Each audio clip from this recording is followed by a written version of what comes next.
Greetings, all you lovers of lore and legend, whether student, teacher, parent, teller of tales, millstone bombardier pilot, or forlorn wanderer of the narrative wastelands of our time.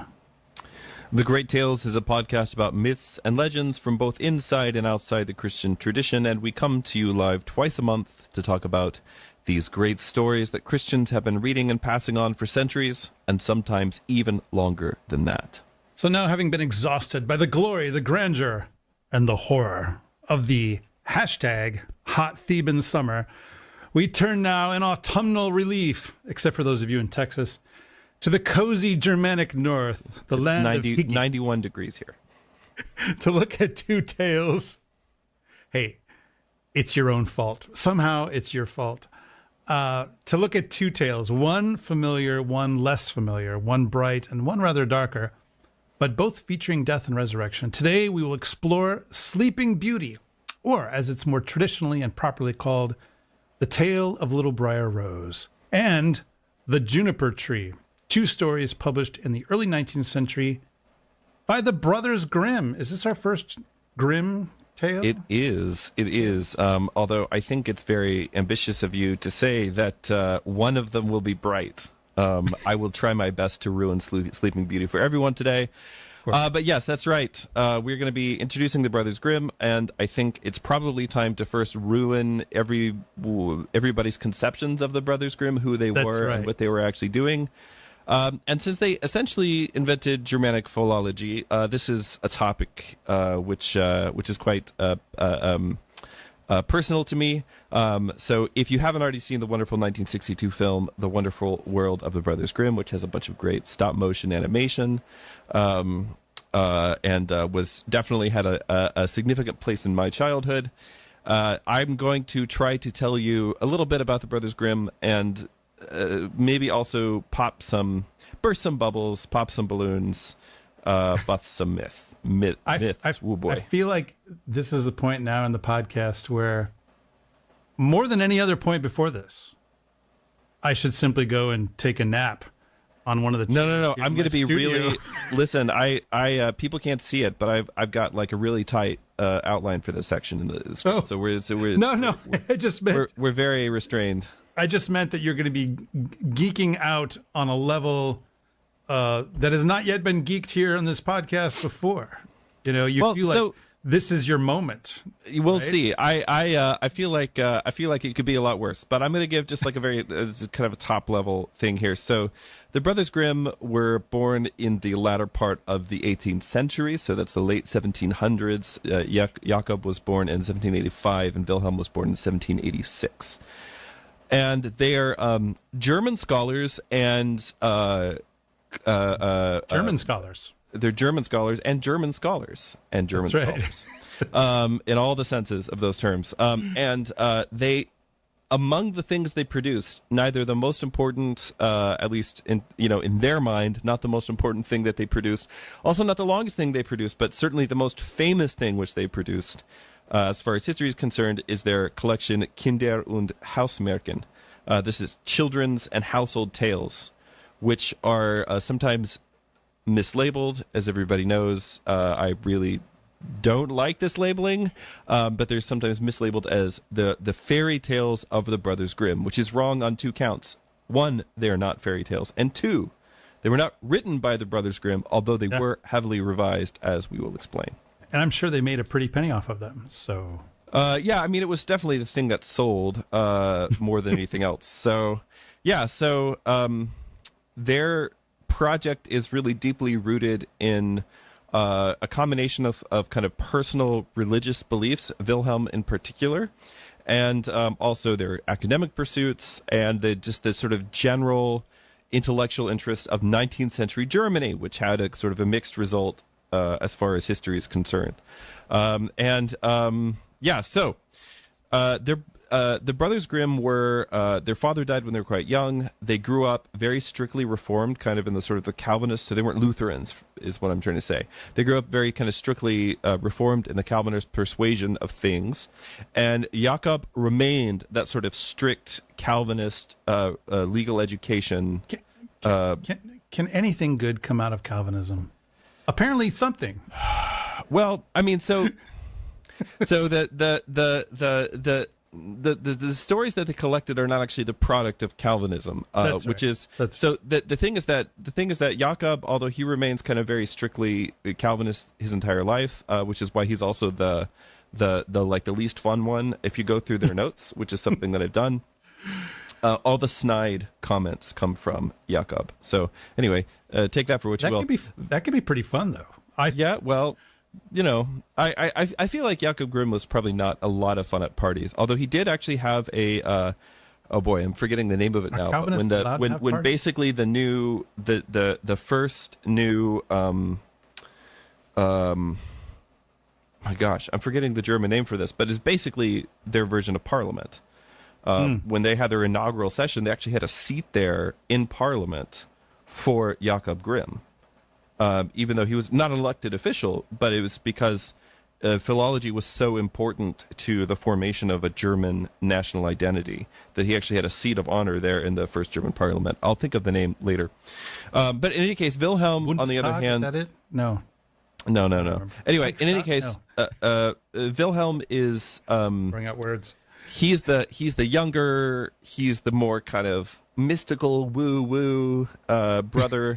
And he's definitely got he's really kind of trying to supplement his Calvinism with kind of like these mystical devotions and and also just kind of the general at this particular point in time, 19th century German Protestantism has like a lot of there's like a sort of textual criticism side of things that's developing, and there's also like a kind of a mystical side of things that's developing. Yeah. So he's got a certain kind of pietist streak in him. Yeah, pietist, but also pietist. I mean, if you think of somebody like the Methodists or the Moravian Brothers or something like that, it's kind of more in that general direction. But also, he's really interested in the idea of, which we'll talk about here more in a moment. He's really interested in the idea of a kind of a, you could say it's an almost perennialist approach to European religion. So both brothers are very distinguished professors. They're librarians. They're well read in medieval literature. They basically invent Germanic philology with something called Grimm's Law, which describes certain sound shifts in the Germanic language family. Jakob, in particular, specializes in law and linguistics. Remember, I said he was the Calvinist, the dedicated Calvinist of the two, so of course he's interested in law. And then Wilhelm is focused on stories and literature. I just want to pause you here for a second because, I mean, it's possible that people have been listening to us all this time and have already picked this up. But in case you're new, in case you've showed up on the Great Tales because you're like, wow, they're talking about the Brothers Grimm and this is cool. A lot of folks may not know what exactly philology is or how important the work that the Brothers Grimm and others like them in that period really was. Like, up until this time, roughly, the idea that most human languages, or that many of the world's languages, all had developed from some single ancient language was relatively unknown. You know, people, of course, had noticed that words changed, but the idea that, for instance, that Greek and German ultimately came from what we call Proto-Indo-European was just not a thing that people knew. And it was the study of these philologists who started doing essentially the homework, the legwork to actually say this changed into this and this changed into this. And so that's why when you mentioned Grimm's Law, which is about, as you said, sound changes in Germanic languages, that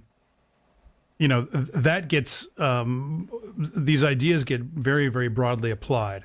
And so there's this discipline is essentially being invented in this period, and I mean it's a revelation to the world in a lot of ways.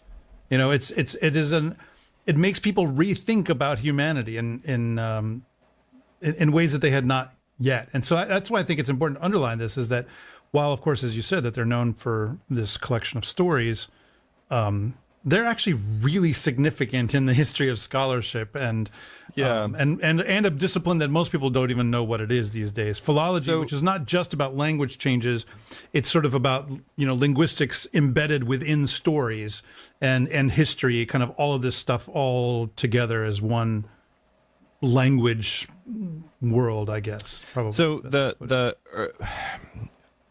Early philologists, so you could say generations before the Grimms. I mean, everybody in the Middle Ages believes that all languages in the world go back to the Tower of Babel. And early philologists, what they're actually trying to do is prove that on like scientific grounds. Yeah. And but you could say before the Grimms. So philology is the study of language and literature through time. That's the easiest way to kind of express it. And so there are people who are like more like technically mainly focused on diachronic linguistics, and there are people who are mainly more focused on the literature side of things. But basically, it's the study of those things through time and how they change through time. Whereas you could say somebody who's just a pure linguist would be focused on just like a particular slice of time, usually the present. A philologist is basically looking and trying to track things on a historical on historical lines. But early philology, and this is especially true of the Grimms, is not looking at linguistics as its own subject for its own sake. And so, the term philologist, which just means like a lover of words, had been used well before them. Typically speaking, a philologist in old Europe meant somebody who studied Greek and Latin, maybe also Hebrew. And so the reason is because these are the classical languages. These are the languages of the ancient world. These are languages that have prestige. Well, with the fragmentation of the medieval consensus and the development of nationalism, it becomes very European nationalism. It becomes very important for people. There's this saying in German that basically means to have a language is to have a nation. So what you need to do, if you want to say, actually, we're a nation, we're a civilization with our own, maybe connected to the European story, but we have our own national myths, we have our own national epics, we have our own national language, all these different things. To be able to say those things is really, really important to assert kind of your national identity. Remember, at the time of when the Grimms were born, there was no country in Europe called Germany. That's right. There were a bunch of local little principalities and palatinates and so on, which were part of the old Holy Roman Empire.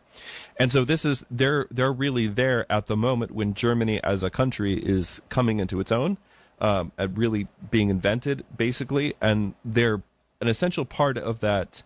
They're an essential part of that invention, because what they are able to do by tracing back the antiquity of the Germanic language to a common Indo-European root, or as they would have said, Indo-Aryan root. Although that word Aryan it has a very different connotation now, so people don't typically say that. But that's what the Grimms would have called it. Yeah. By tracing back its antiquity, they could show that actually the German language, or really, again, it's German languages at their time, but they kind of what they do is they're part of that movement of uniting everything into a single language. The German language has just as much antiquity as Greek and Latin. That's part of what they're trying to show, and then also try to say there's also this ancient. It's also a recipient of an ancient Indo-European or Indo-Aryan mythology, which also has like its own proper epics and is related to the Greek and Latin stuff, but it's just as old as they are. So Jacob Grimm formulates something called Grimm's Law, which is also what is usually called the first Germanic sound shift. And this is basically along three lines. There's a shift from, I was not going to talk about this, but you open it. You don't have to. So, no, have to do it now. So voiceless stops in Germanic languages from Indo-European voiceless stops. Okay, kids, if you don't know what voiceless fricatives, I'm going to explain. Oh. So, a voiceless... it's okay for me to participate in this too. No, go ahead. Do you want to explain Grimm's Law? Like I said, I'll just sit on the couch here. So, when we're talking about sounds, there's what you do with your tongue, and there's what you do with your throat.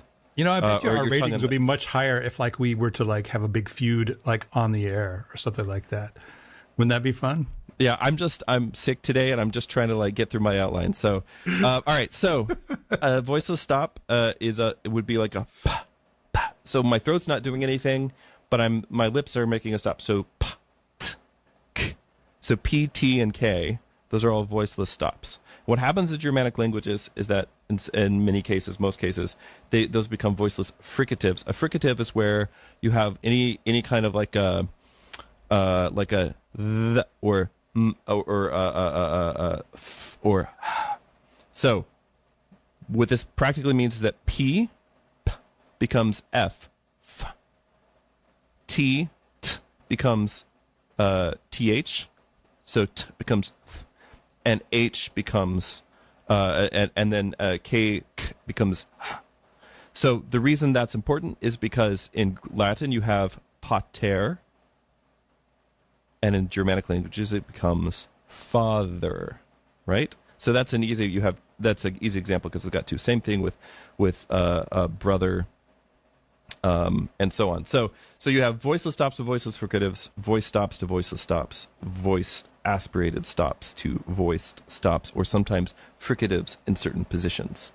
And if you could just look this stuff up on Wikipedia if you want to see the changes. But the point that I'm trying to make is that you can look at the 100 oldest, like most common words in English, for instance, or German, and find their exact parallels, what we call cognates. So they're along the same level of like the family tree, you could say, in Latin or in Greek or in Sanskrit. And that's very interesting if you're a certain kind of nerd. But the reason it was important to what the Grimms were doing is because it was a way to prove that Germanic culture and language was of equal antiquity to the classical languages. Now, Father Andrew, do you want to? No, I was just going to go and into the microphone a little bit. Yeah. For all the kids at home. All right. So, is this where I get to tell my vampire joke, or? I think that you got to work that in somewhere. I don't know. All right. I think there's like a lot of cannibalism later in the episode, so maybe that would be a good true, place for because vampires are cannibals, basically. Yeah. So,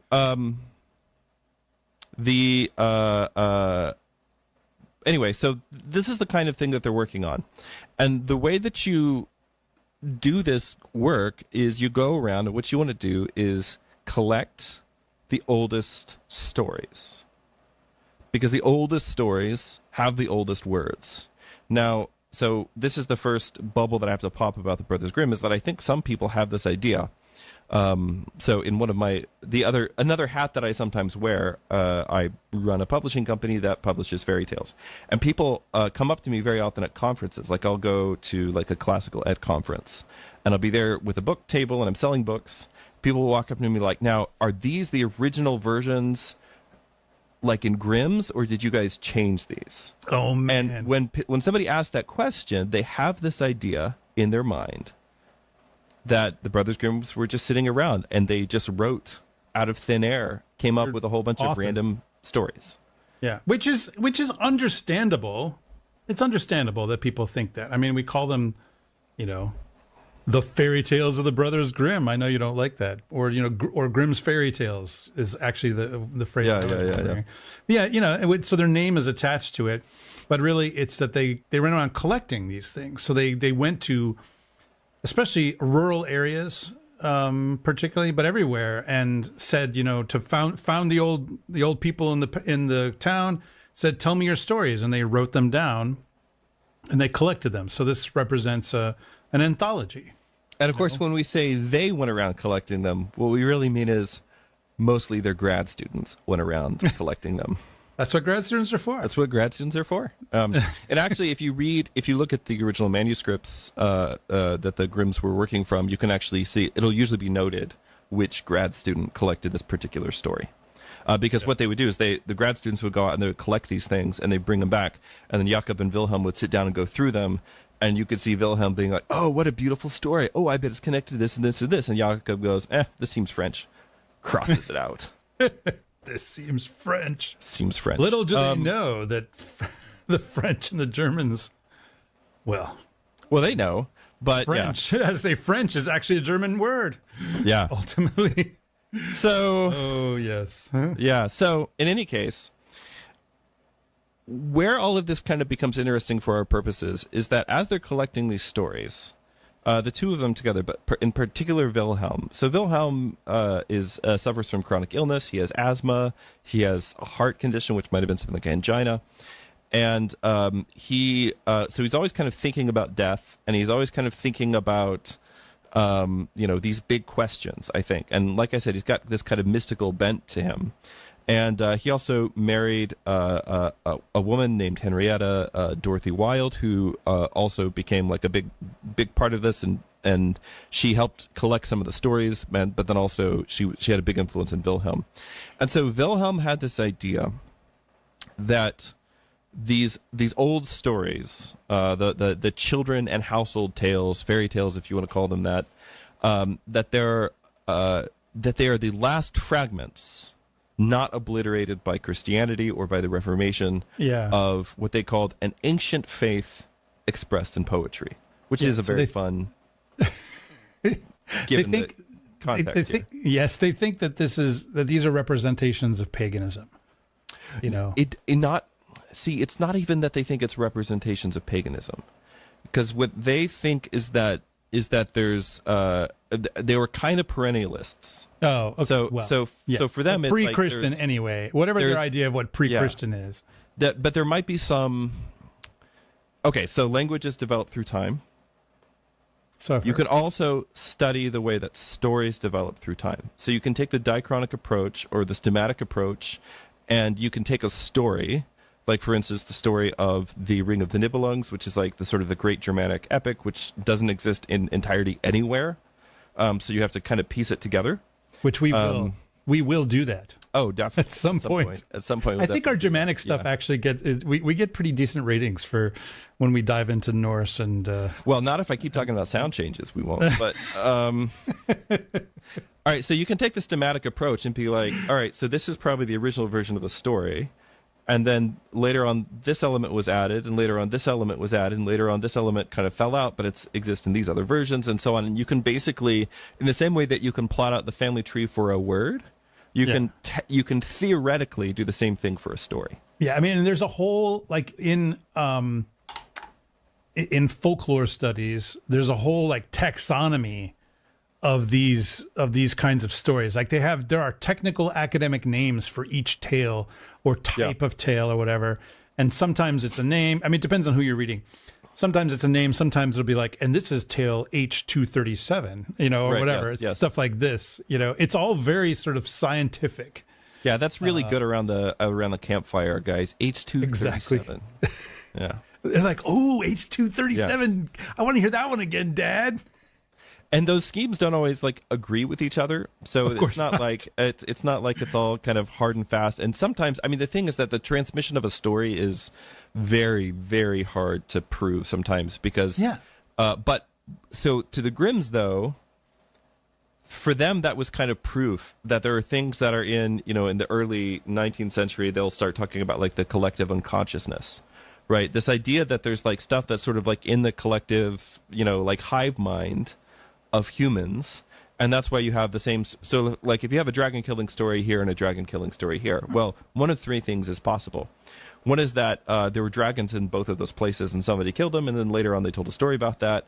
The other is that somebody here brought a dragon slaying story to this place, or there's something about dragons which people just keep making them up even though nobody's ever really seen one. And I think this is difficult. I mean, we can talk about it, but I think one of the reasons why this is a little bit difficult to grasp for modern people, and I say this with a little pain in my heart, is because frankly, of pop culture, right? So what is pop culture? I mean, there's a lot about pop culture that I love. I think there's all kinds of stuff worth talking about in pop culture because it continues to be storytelling, right? That's what pop culture ultimately is.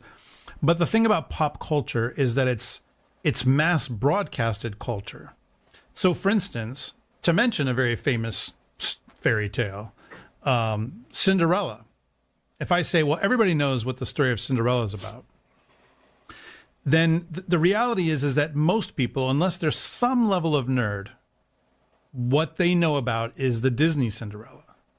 That's the one that they know. And so, like, when a number of years ago, when Disney put out a live action version of Cinderella, which actually I thought was really good, and one of the few live action versions of one of their old stories that really succeeded. That as everyone was watching it, we were seeing how it was slightly different than the cartoon, right? Because we all knew the cartoon, and everybody expected, for instance, that Cinderella is going to look like the cartoon Cinderella. This is why when Disney does a live action version of one of their stories where they make the main character, often the princess character, look radically different in whatever way from the original, people get mad. And it's not because of usually an ideological commitment that they have. It's that you're messing with the story that everybody knows, right? This is different, though, than traditional storytelling, where, as you mentioned, there's a lot of different versions kind of floating around, but they might all possibly be referring to some kind of version. We don't know. I don't think that in any case of most of these stories that there can ever be pinpointed, here is the original version of this. The point of this story at its origin point, the point where it was made up by somebody. And it may even be, for most of them, it's probably impossible to do that because, read Tolkien's On Fairy Stories, this whole cauldron of story idea, something emerges from the cauldron and it's recognizably the story that we all know, but it's probably composed of little bits and pieces of memory from a lot of different other stories that it just keeps getting mixed and remixed and so forth. It's like a stew. I mean, this is Tolkien's image, which I think is great.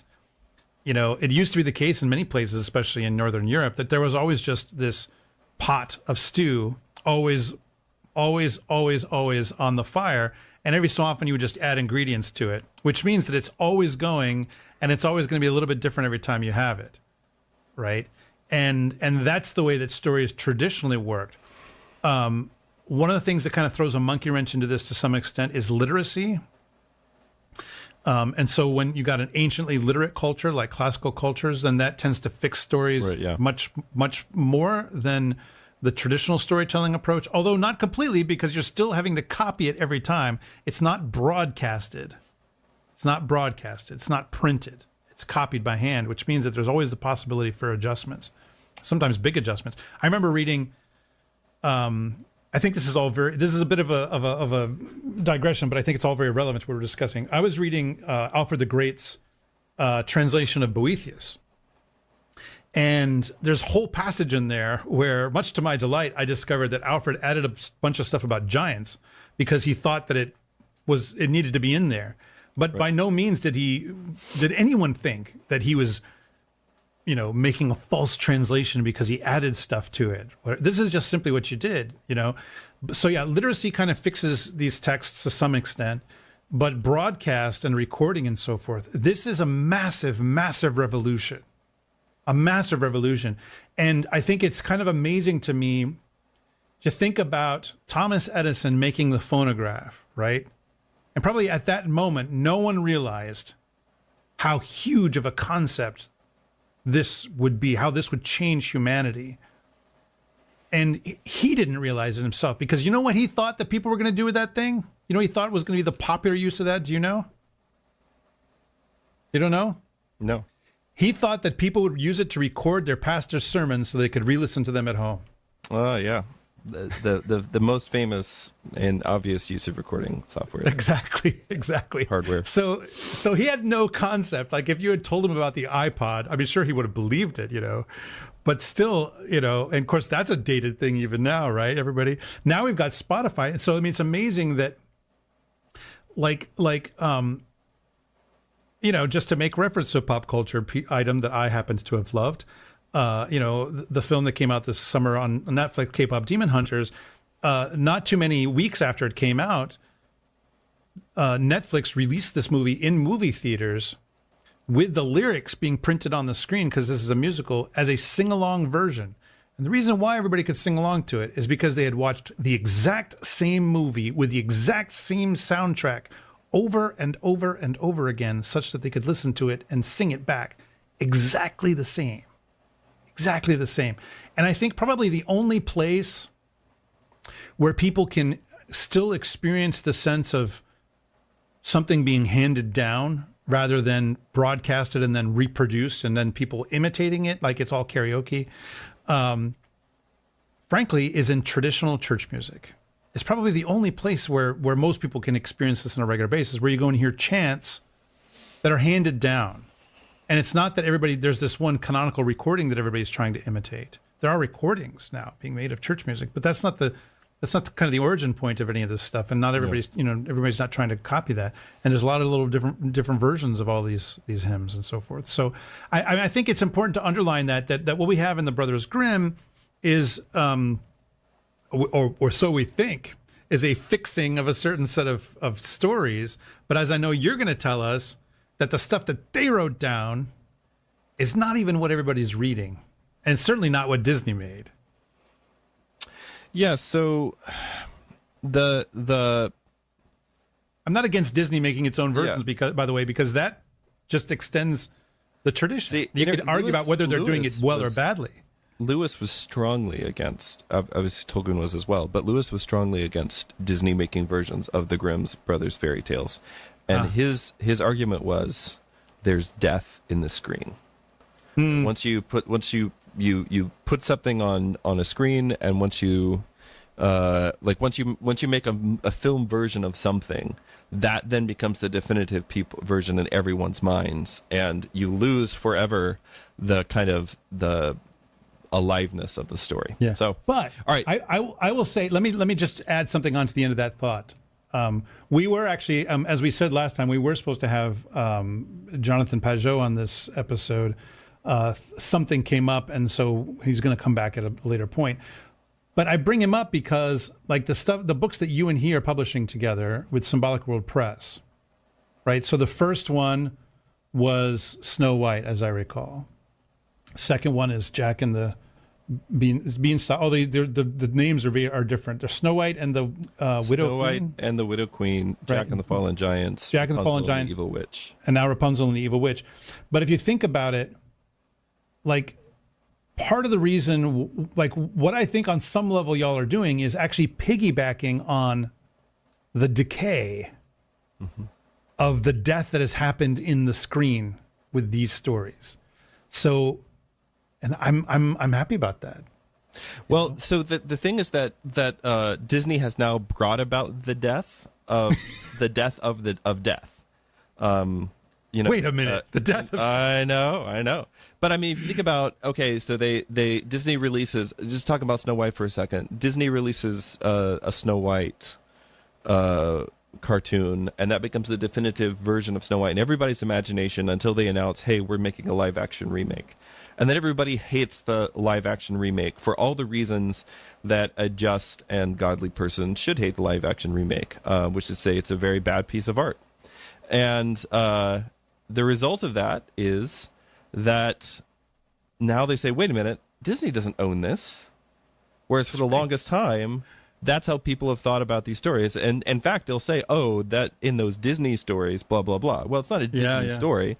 And then you can go back to say, okay, well, what's the actual version of Snow White? What's the real canonical version of Snow White?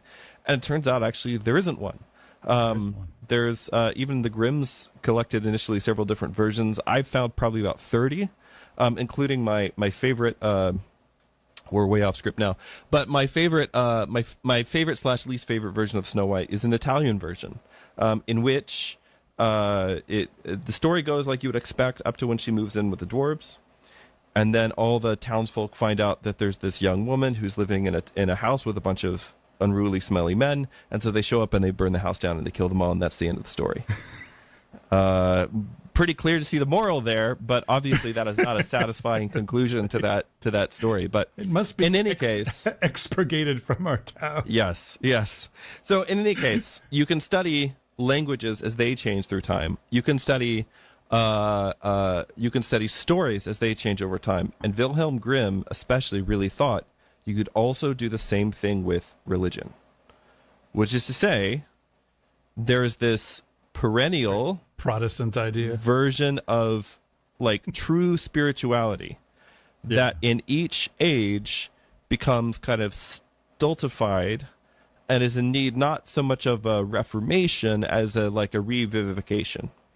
And so what he sees in these stories is these stories hold this perennial symbolism And I want to be very clear and say that Wilhelm is wrong, but also that he's not totally wrong. So let me give an example. Yeah. For Wilhelm, when you have a tree, like the hazel tree in Cinderella, which I'm sure everybody remembers the importance of the hazel tree in Cinderella. No, they don't, because it wasn't in the Disney version, okay? But the hazel tree in Cinderella, or the protective tree in the Hansel and Gretel story, which again... I have to say, by the way, though, the tree is in the Stephen Sondheim version. Oh, there you go. Into the Woods. Yeah. At some point we should do like an Into the Woods episode, because Into the Woods is all about drawing together and remixing fairy tales. Yeah. That's one where you can go take a nap on the couch, and I'll just talk for 2 hours. That's right. So you have a tree, and then you'd look at ancient Germanic mythology, where you have Yggdrasil, the tree of the world tree, the tree of life, and then Christianity, which also has a tree at the center, right? And basically say, okay, trees mean this thing, and they mean this thing no matter where you find them. Right? So we can see that trees have a certain symbolism in a Grimm's fairy tale, right?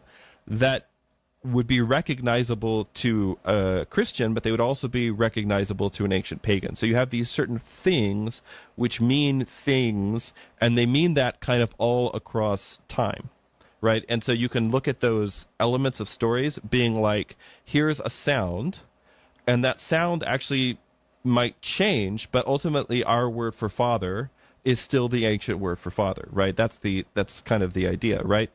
And so this gives Wilhelm then kind of a sort of mystical backdoor approach to these stories that helps him get around some of the strictures of his very rigidly Calvinist upbringing. So the Brothers Grimm, in particular Wilhelm, they're part of this really important cultural and spiritual project that's happening in Germany at this point in time. Obviously, that goes some bad directions later on. Those not the fault of the Grimms, right? But they're very interested in kind of, you know, basically the German, what's called German Romanticism. They're situated squarely kind of within that movement, and they saw these ancient stories as a way of preserving, long after both ancient Christianity and Germanic paganism are so far removed from the context of 19th century Germany that you'll never get back to them. That's what they think, and yet they have these stories that have kind of these mystical meanings embedded within them. And so Wilhelm in particular gets very interested in this, and he starts kind of, as the collections come out and they start publishing them, obviously the collections are selling very well. They're selling, you know, probably much better than the dictionary, which was the main thing that they were working on, and which was the great project, the philological dictionary, which is the great project of Jacob's life in particular. They're doing all of this stuff, and as they're doing it, Wilhelm is seeing, hey, there's all these kind of mystical meanings that are encoded within these stories, but remember that one of the ideas of Romanticism, one of the ideas of Germanic Romanticism, which is itself basically kind of a response to the German Enlightenment, is to say things need to be a little updated, they need to be a little revivified. So what does Wilhelm do? Well, in the successive publications of the fairy tales, he starts tweaking them a little bit. Some of them he makes a little more Christian. So other, you know, he makes them like a little less. He's like, oh, well, there's this really barbaric dark element, and that was too much. You know, that made sense, but where it's too much for us now. And so he makes the stories a little nicer. He makes them a little more Christian, and kind of tweaks with them. And even at the time, this is like a very controversial kind of a thing. And so nowadays, you can actually buy all kinds of translations of Grimm's. Some of which will say like they're way darker and more edgy and actually for adults. And what that is this a translation of the first couple of editions that they put out, which will have things will be arranged differently. The stories will have different names, very often names that people don't recognize, like Little Briar Rose, which is the original name for, well, it's not the original name for Sleeping Beauty, but I'll explain that later. That's the one I grew up with, actually, was Little Briar Rose. Yeah. and then so sometimes the stories will have different names, and also maybe the stories are slightly darker. Although the idea that they're somehow just like, oh, these are the secret banned fairy tales just for adults, is that's the sort of thing that you'll read in like a New Yorker article, and it doesn't really hold up. These are relatively small. Yeah, it's marketing flannel, but it's relatively, the stories are still more or less the same in all the major details. Yeah. So there's a lot more that could be said about the Grimms. I'm super interested in them. Obviously, like as a Germanic philologist myself, I have a lot of, but also I just kind of get Wilhelm's kind of whole deal. Just like the idea of like, you're this kid, you grow up in like a hyper strict religious, Protestant religious environment. And then you start looking to these older stories as a way of trying to recover a sense of wonder and enchantment, and also a connection to something more ancient than what you grew up with. Like all those things basically, really resonate with me. So anyway, even when I have critiques and things like that, it's not out of like a lack of sympathy. So, all right. We could say a lot more, but I think we should actually tell stories. Let's do some storytelling. So we've got 2 stories we're going to do for you today, everybody. The first one, popularly known as Sleeping Beauty, but Little Briar Rose, a little bit more traditionally. And then we also have one called the Juniper Tree, which is well known to people who study these kinds of stories. But if you've never just sat there and read through, these collections of the Grimm stories, you may not know this one, and it's a little weird, actually, and kind of disturbing in certain ways to the modern mind. But we're going to do something we don't usually do on this show, which we're actually going to tell the story to you. We're not going to be doing it Martin Shaw style, which would be kind of great if we could do that. You probably could, but we're gonna read it off of an established version. And then we're going to discuss each of them. So we're going to begin with the one that probably most of you have heard of, Little Briar Rose, a.k.a. Sleeping Beauty. So we're going to take turns at this. And since this was the tale that you picked, Deacon Seraphim, for us to discuss, why don't you go ahead and tell the story to all the kids at home? So once upon a time, there was a king and a queen who, like many kings and queens in these sorts of stories, could not have any children. And each day they would say, "Ah, if only we had a child." And the queen did all sorts of things. She went to shrines. She went on pilgrimages. She went to quack doctors for various remedies. One day, as she was bathing, and in fact, in one version of the story, she's actually bathing in a holy well at a saint's shrine, a frog creeps out of the water onto the land and says to her in his very froggy voice, "Your wish shall be fulfilled. Before a year has gone by, you shall have a daughter." And what the frog said came true. The queen had a little girl who was so beautiful that the king was ecstatic. He was thrilled. He couldn't contain himself. He's passing out cigars to all the lads, and he calls for a great feast. And he invites his relatives, he invites friends and acquaintances, he invites people from all over the kingdom and from the nearby duchies and earldoms and so on and so forth. And he also invites what the Grimms call the wise women. Although, if you've watched the Disney version, it's the fairies, right? But he invites the wise women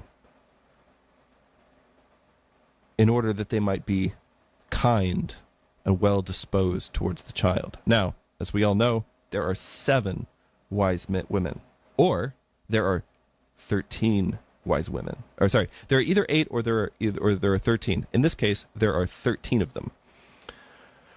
But as he only had 12 golden plates for them to eat from, one of them had to stay at home. So he invites 12 of the 13, or 7 of the 8. And the feast is held with all manner of splendor. And when it comes to an end, the wise women bestow their magical gifts upon the child. One of them gives her great virtue, another gives her great beauty, a third gives her great wealth, A fourth gives her the ability to wake up looking like that, even though, like most of us, when we wake up, our hair is all askew. But when she wakes up, she's perfect and looks immaculate, and so on. All the various gifts. And when 11 of them, so remember, there's 13 total, 12 invited. 11 of them have now made their gifts. Suddenly, the 13th wise woman comes in, and she is not happy that they have lost her invitation. And so, without saying so much as a how do you do, or even looking at anyone, she cries out with a loud voice, "The king's daughter, in her 15th year, shall prick herself with a spindle and fall down dead." And without saying another word, she turns and she leaves the room. Mic dropped. Now, everyone is stunned. The 12th wise woman, the 12th Norn, whose gift is still ungiven, her wish still unspoken, she comes forward and she says, "I can't undo what has been done, but I can make a weaving of it. I can soften it. So it shall not be death, but a deep sleep of 100 years, into which the princess shall fall." Now the king, who wishes to keep his dear child from this misfortune, gives orders that every spindle in the whole kingdom should be burnt. Meanwhile, the gifts of the other wise women are fulfilled in the young girl. She is beautiful, she is virtuous, she is modest, she is sweet-tempered, she's wise, and she always wakes up looking like that. And everyone who sees her loves her. And one day, on the very day that she turned 15 years old, the king and the queen are not at home. And the maiden is left in the palace more or less on her own. So she goes round into all sorts of places like you would when you were left alone as a child, looks into rooms and bedchambers that she wouldn't normally be allowed to go into, and at last she comes to an old tower. And she climbs up the narrow winding staircase. She reaches a little door. There's a rusty key in the lock. She turns it. The door springs open. And in that room, there is an old woman with a spindle busily spinning flax. "Good day, old dame," says the king's daughter. "What are you doing here?" "I am spinning," says the old woman, nodding her head. "What sort of thing is that which rattles around so merrily? Keep in mind, all these spindles and all the spinning wheels have all been burned." She takes the spindle and wants to spin as well, but scarcely had she touched it when the magic decree was fulfilled, and she pricked her finger on a piece of flax. And in that very moment, when she felt the prick, she looked at her finger as a bright red drop of blood appeared. And she fell upon the bed that stood there and fell into a deep sleep. And this sleep extended over the whole palace. The king and queen, who had just come home, they went to sleep. The whole of the court went to sleep with them. The horses, the stable, the dogs, the pigeons on the roof, the flies on the wall, even the fire that was flaming on the hearth became quiet and slept. The roast meat left off roasting. The cook, who was just about to pull the hair of the scullery boy, fell over and went to sleep with his handful of hair. The wind fell, and on the trees before the castle not a single leaf moved again. And round about the castle there began to grow a hedge of thorns.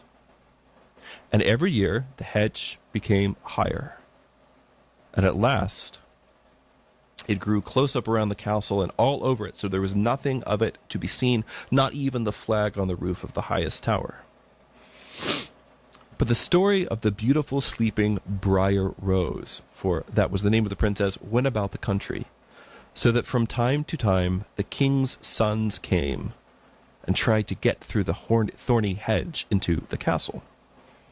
This they found to be quite impossible, for the thorns held fast together as if they had hands, and the youths were caught in them, and many of those who got caught in them, I'm sorry to say, could not get loose again, and died a miserable, painful death. After long, long years, once again, another king's son came into that country. Now he heard an old man talking about the thorn hedge, and that the castle was said to stand behind it, in which a wonderfully beautiful princess named Briar Rose had been asleep for 100 years, and that the king and the queen and the whole court were asleep as well. He'd also heard from his grandmother that many kings' sons had come and had tried to get through the thorny hedge, but they had remained stuck fast in it, and so had all died a pitiful death. And the prince says to himself, well, I'm not afraid. I'll go and see this beautiful Briar Rose. Now, lots of old people tried to dissuade him. Like many young men, he scoffed at their advice, did not listen to their words. But fortunately for him, by this time, 100 years had passed. And the day came when it was time for Briar Rose to awake again. And when the king's son comes to the thorn hedge, it was nothing but large and beautiful roses, which parted from each other on their own and let him pass through unharmed, and then closed again behind him like a hedge. Now in the castle yard he saw the horses, the hounds, the grooms. Asleep on the roof sat the pigeons with their heads under their wings. And when he entered the house, the flies were sleeping on the wall. The cook in the kitchen was still holding a clump of the scullery boy's hair in his hands. The fire was sleeping on the hearth. The kitchen maid was sitting by the black hen which she was about to pluck. He goes on farther to the great hall, and there's the whole court lying asleep. The king on his throne, the queen beside him. And he still goes on farther, and everything is so quiet that all he can hear is his own breath and the steps of his feet on the stones. And finally, he comes to a door with an old rusty key, and he turns it, and he pushes the door open, and there's Briar Rose sleeping on the bed. And she, of course, is so beautiful that he cannot turn his eyes away. And so he stoops, and he gives her a kiss. And as soon as he kisses her, Briar Rose opens her eyes. And of course, as we all know, one of her gifts is that she wakes up looking like that. So they go down together, and the king is awake, and the queen is awake, and the court is awake. The horses in the courtyard stand up and shake themselves. The hounds jump up and wag their tails. The pigeons on the roof pull out their heads from under their wings and look around. The flies on the wall start creeping again. The fire in the kitchen burns up and flickers and starts cooking the meat again. The scullery boy screams because the cook is pulling his hair. The joints on the fire are turning and frizzling. And the maid plucks the fowl ready for the spit because, of course, after 100-year nap, everyone wakes up quite hungry. By the way, that is a detail that is in some of these retellings. Everybody wakes up quite hungry. And then the marriage of the king's son and Briar Rose was celebrated with splendor, and as we all know, they all lived happily ever after. So, huzzah. Yeah.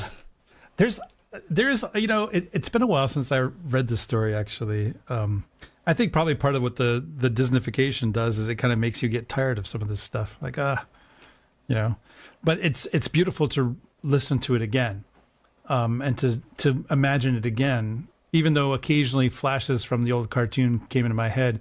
It's been so long since I saw it that it wasn't just there that way the whole time.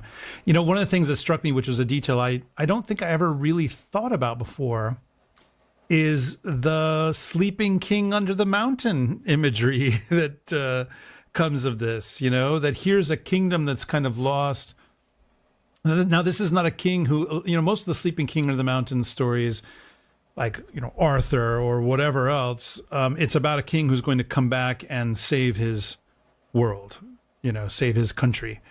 I mean, even the Greeks had this version, the version of the marble king, Constantine the 11th, right? Sleeping somewhere in the marble of Constantinople, just waiting to come back and renew his people. But this is interesting to me because it's kind of inverted. The king is asleep under the mountain, but it's a kingly figure who comes and wakes everybody up and brings the kingdom back to life. Although it's arguable that, I don't know, is he necessary in the story? Is she going to wake up anyways? 100 years have passed, right? That's one of the questions. There's no true love's kiss thing in any of the old versions. Yeah. That there's this kind of magical necessity. Yeah. I mean, it's certainly the case that he is supposed to be there right at that moment. The Sure. The prince is an indispensable detail. The mechanics, if you want to call it that, of the curse or the spell or whatever, are that it's basically on a timer. But of course, his showing up at the end of that period is one of the essential parts of how else would you, let's say, how else would you know that it is the fullness of time? Unless the prince makes his appearance. Yeah. So this version of the story that I've just told you, there's an earlier version that was written down in France by a guy named Perrault, who I'm probably saying his name wrong, but Perrault. Yeah. It's not. I mean, I'm not. It's not. Yeah, I'm not sure about that one. It's not Perrault, but anyway, his version. There are 8 fairies. So both 8 and 13 are both specifically magical numbers, and in the French version they are specifically fairies because France in Brittany, which is the Celtic coast of France, has a very strong fairy tradition. In fact, that's where the term fairy tale originates from. And in his version, first of all, it does not end where this version of the story ends. There's a lot more cannibalism at the end of the story. Wait, more cannibalism? Well, there's no cannibalism in this version of the story, but there's a whole cannibal sequence at the end of the older French version. Okay. And do you want me to just read that real quick? I mean, just tell us what's going on there. Yeah. Wait, so who is eating whom? So everyone's hungry, but the prince's mother. So Briar Rose's mother-in-law. By the way, in the French version, she's not Briar Rose. She's Sleeping Beauty. We'll come back to why the Grimms have her name as Briar Rose in a moment. But the prince's mother is an ogress, and she one day the prince is away, and she tells every the people at the court, tells them, I think I've decided my grandchildren are looking nice and fat and ripe, and I would like to cook them. So why don't you cook the first one and bring it to me with this one particular sauce that I like. And so they obviously they don't want to do this, so they hide the grandchild, and they substitute, usually it's some kind of venison. They substitute some kind of wild animal, and they bring it to her, and she eats it, and it's so good. And the next day she says, all right, that last grandchild was so wonderful. I'm ready for the next one. Go ahead and cook them up nice and proper and bring it to me with this particular sauce that you all know I love so much. So they cook up another wild animal, and this goes on. And then finally she says, all right, it's time for me to eat Sleeping Beauty. And so they cook up a third wild animal with that one particular sauce, that piquant sauce that I always imagine she has a Cajun accent for some reason. But anyway, this is a French story, so it's not a Quebec accent. Piquant sauce, and she Justin Wilson in the kitchen. Yeah, exactly. Like, it works. It holds up. I think that basically it's fun to imagine, like any medieval French thing. Just like imagine Cajuns are doing it. Like it's. But in any case, eventually she finds out what's going on, and she's furious, and so she orders a huge pot with that particular sauce that she really likes, to be put in the courtyard, and they begin boiling it, and they're about to chuck in the Sleeping Beauty and her 2 children. And just at this moment, the prince rides up, and he says, "What the devil is going on here?" And she becomes very, very angry at having been caught, and in a peak of rage, throws herself into the pot and is cooked. And they all lived happily ever after. That's how the French version of the story actually ends. So in the French version, the prince is a half giant, is what you're saying. Yeah, I mean, his mother is certainly like an ogress, or like a kind of a monster of some kind, maybe a bad fairy, or related to bad fairies in some way. So I think there are 2 things. I mean, there's a lot about this story that you could talk about from a Christian perspective. Oh, absolutely. Some of it's kind of obvious. But there are maybe 2 particular things I would want to point out before we do that. One would be, why is she Briar Rose in the Grimm's version? Yeah, why is she identified with this hedge, frankly? Right. So the hedge is that's the important detail of the story. It's the most, as far as the Grimms were concerned, the hedge is actually the most important part of the story. One symbolic matrix, that's not a deliberate pun, but there you are, that suggests itself is that a lot of this story is about the coming of age of a young woman, right? So that the hedge becomes her, on some level, it's her virginity, frankly, her marriageability, to put it within the proper terms.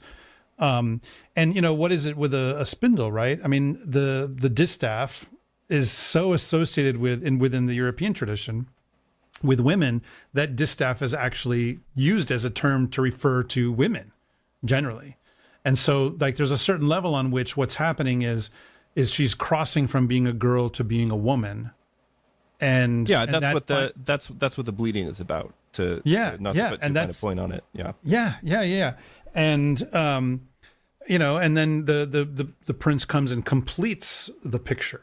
That men and women coming together. I mean, I know, like for instance, in the version that Symbolic World Press has published, that that Jonathan, he made the point in talking about this, of Snow White. We haven't published of Snow White. Excuse me. Yeah, well, there's a similar moment in Snow White, right? Well, where a kiss from a guy that is not connected. Yeah, I'm sorry, I'm kind of merging the stories together. Yeah, but I mean, there's a similar thing of a sleeping beauty being woken up by a handsome prince, and suggesting like, well, how is that received here in 2025? With everything that has gone on, the Me Too movement and so forth. What does that look like? And he, in his version of Snow White, he makes it so that they actually meet earlier in the story, and she indicates like, okay, that save this for later. Basically, save our don't awaken love later. Before it. Yeah, exactly. But in this case, and I mean that's the thing is, I think it can be on some level it's hard to read these because something pure and perfect and good, like men and women being created for each other, which is what you see in Genesis. Yeah. Has been so violated now by, I don't know, the last century or so and I'm not saying there weren't bad things that were happening before that. I'm not making some kind of argument from nostalgia, like, men were men and women were women and everything was great before, all this nonsense started happening in the 1960s or whatever. I'm not saying that. I'm not saying that. Christianity has a long record of women being treated badly and being elevated actually in the midst of that as holy, and God vindicating them, so it's not like Christians don't know that the stuff that was being complained about in the Me Too movement is being complained about has not been a long old thing. But part of what's happened, I think, in our modern period is that the attempt to address that stuff has cut way too close to the roots. Rather than saying, okay, we need to get away from the abuse and men and women need to be both treated like human beings, fully made in the image of God. Instead, what's happening is the whole shebang is being cut down. And so it makes it so, people look at a story like this and they see a prince come in and kiss a sleeping princess, and it looks like assault, But that's not the story that's being told in the story. Well, not in this version. Yeah, I'm sure there are other versions, right? Well, okay, so are there other traditional versions that it is kind of just to ruin off? everybody's day? Yeah. And again, we're not making any claim that this is an original or that is an original or whatever. But in the version that you just read, it's not. It's simply it's sweet and pure. They come together. There's no indication of anything being forced. He's not holding her down. He gives her a kiss. So the earliest version of this story, and we can talk about like what is the story here, because this is, again, the thing that Grimms are looking to do is the sort of like, you could say, schematic or like almost like a genetic approach to tracing the lineage of stories and archetypes within stories. So the earliest version of this story seems to be in a medieval romance, which is so obscure and so long and so obtuse that there is no way Father Andrew will ever let me tell you guys about it. You could give a little summary. So it's called The Romance of Perseforest, not Percival, not the one who pierces the veil, but Perseforest, the one who pierces the forest. Yeah. And it is a story about, are you guys ready? Trojans. Who didn't see that one coming? I know. It's a story about the Trojan survivors who come and found the Isle of Britain. And it traces the lineage of the kings of Britain back to Troy and also to Alexander of Macedon.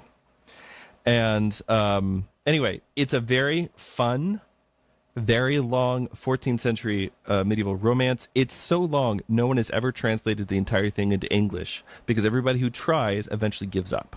And it's rad. It's got all kinds of things that you would want to have in a story like this. Among other things, one of the characters in the story, by the name of Troilus, comes across a maiden sleeping in a tower. And while she's sleeping, he gets her pregnant. Yes. And this seems to be, and then she's under an enchantment. Then she wakes up and everything is happy and good. But like that seems to be the oldest version of this particular motif that we found in at least in recorded medieval literature. But you're absolutely right to say there's nothing like that in this telling of the story here. Now, is the French version based on that earlier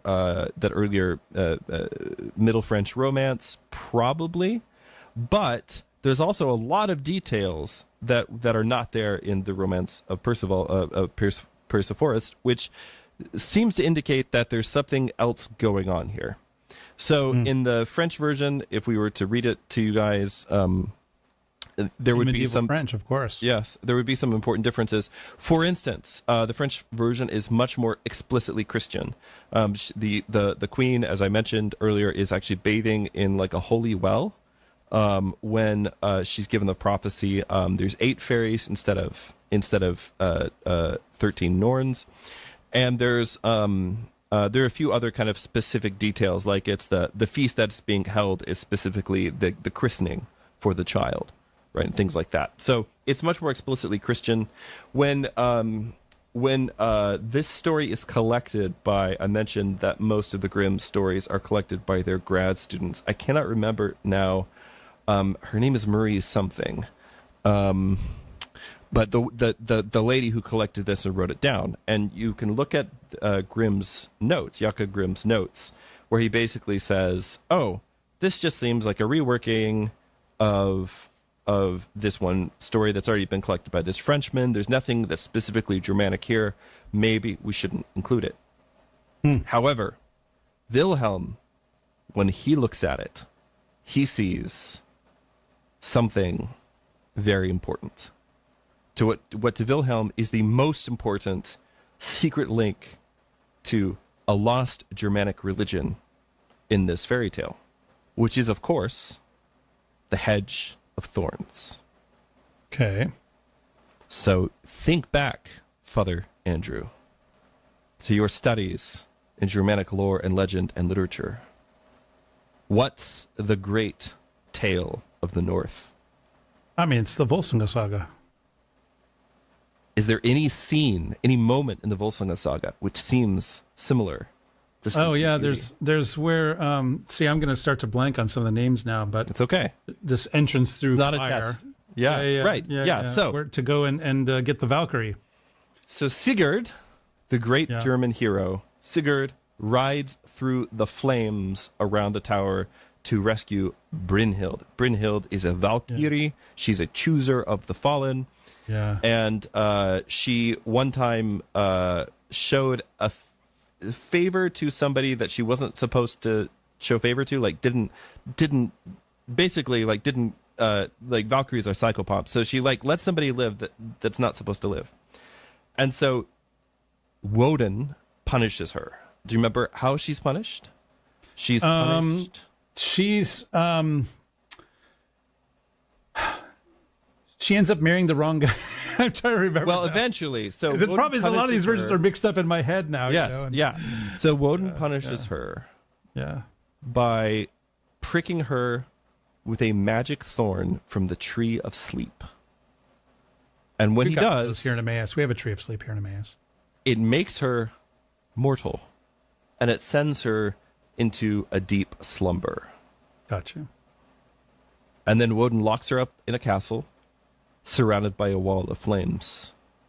And he prophesies that she can have no husband save the one who would be so daring as to ride through that wall of flames. Which, of course, Sigurd eventually does. So, Wilhelm, as he's going through this, he says, wait a minute. Her finger gets pricked. She's in a castle. It's surrounded by, not in this case a wall of flames, but a hedge of thorns. And you can sort of think visually how a hedge of thorns kind of looks also like flames or vice versa. And of course those details in the Volsunga Saga, which are very important in the retelling here, that the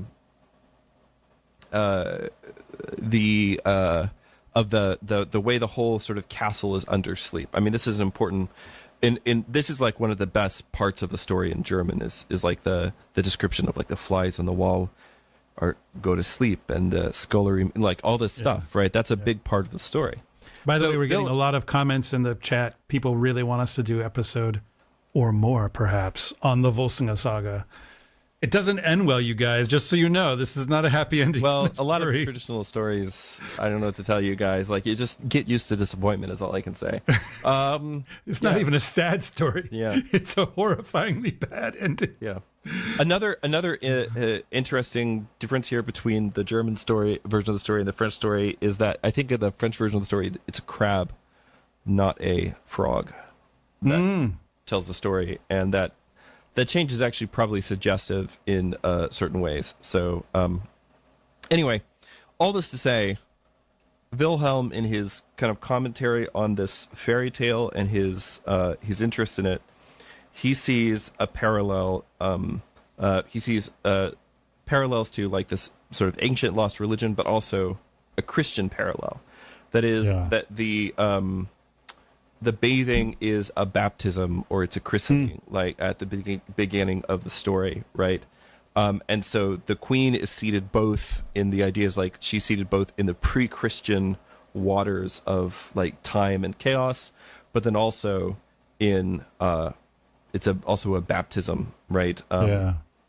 And Wilhelm has lots of specific linguistic references in all of this. He traces the word that's used in German, through its roots. Again, for the Grimms, especially for Wilhelm, language and story and religion are all kind of go together, right? Yeah. Whereas nowadays those things are kind of separated. Yeah.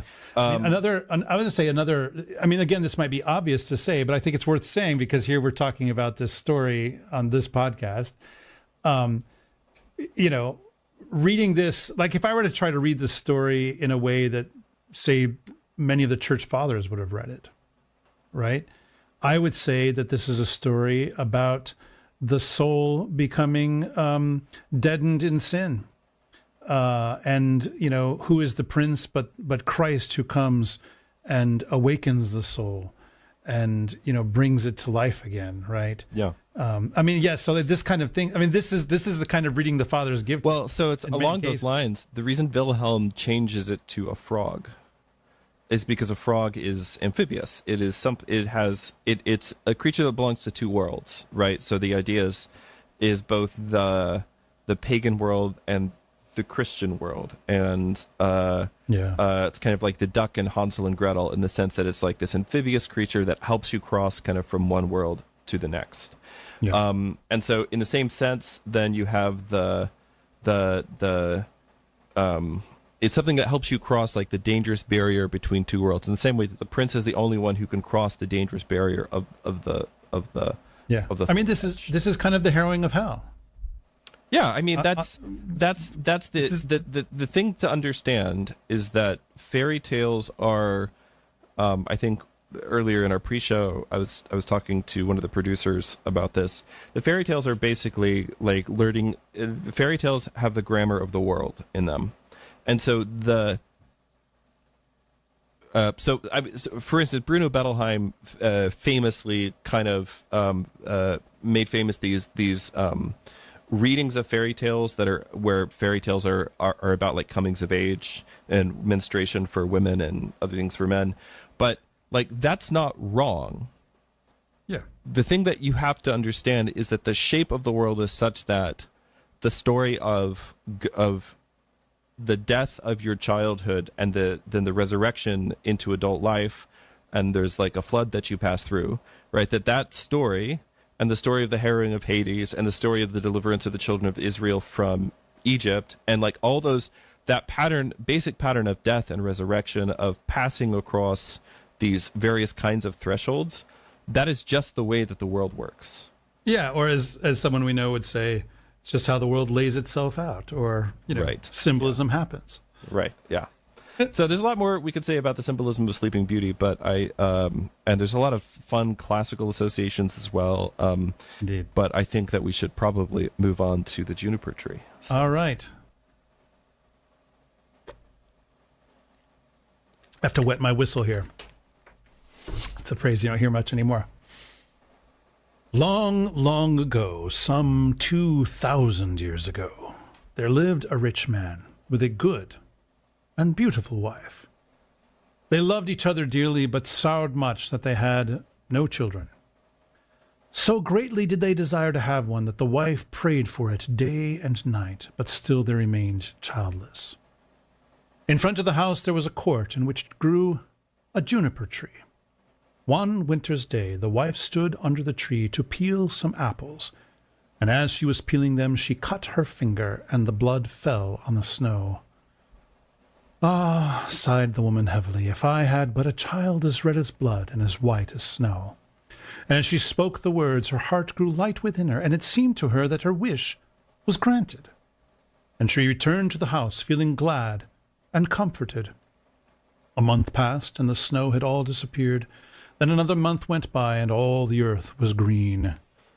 So the months followed one another, and first the trees budded in the woods, and soon the green branches grew thickly intertwined, and then the blossoms began to fall. Once again the wife stood under the juniper tree, and it was so full of sweet scent that her heart leaped for joy, and she was so overcome with her happiness that she fell on her knees. Presently the fruit became round and firm, and she was glad and at peace. But when they were fully ripe, she picked the berries and ate eagerly of them. And then she grew sad and ill.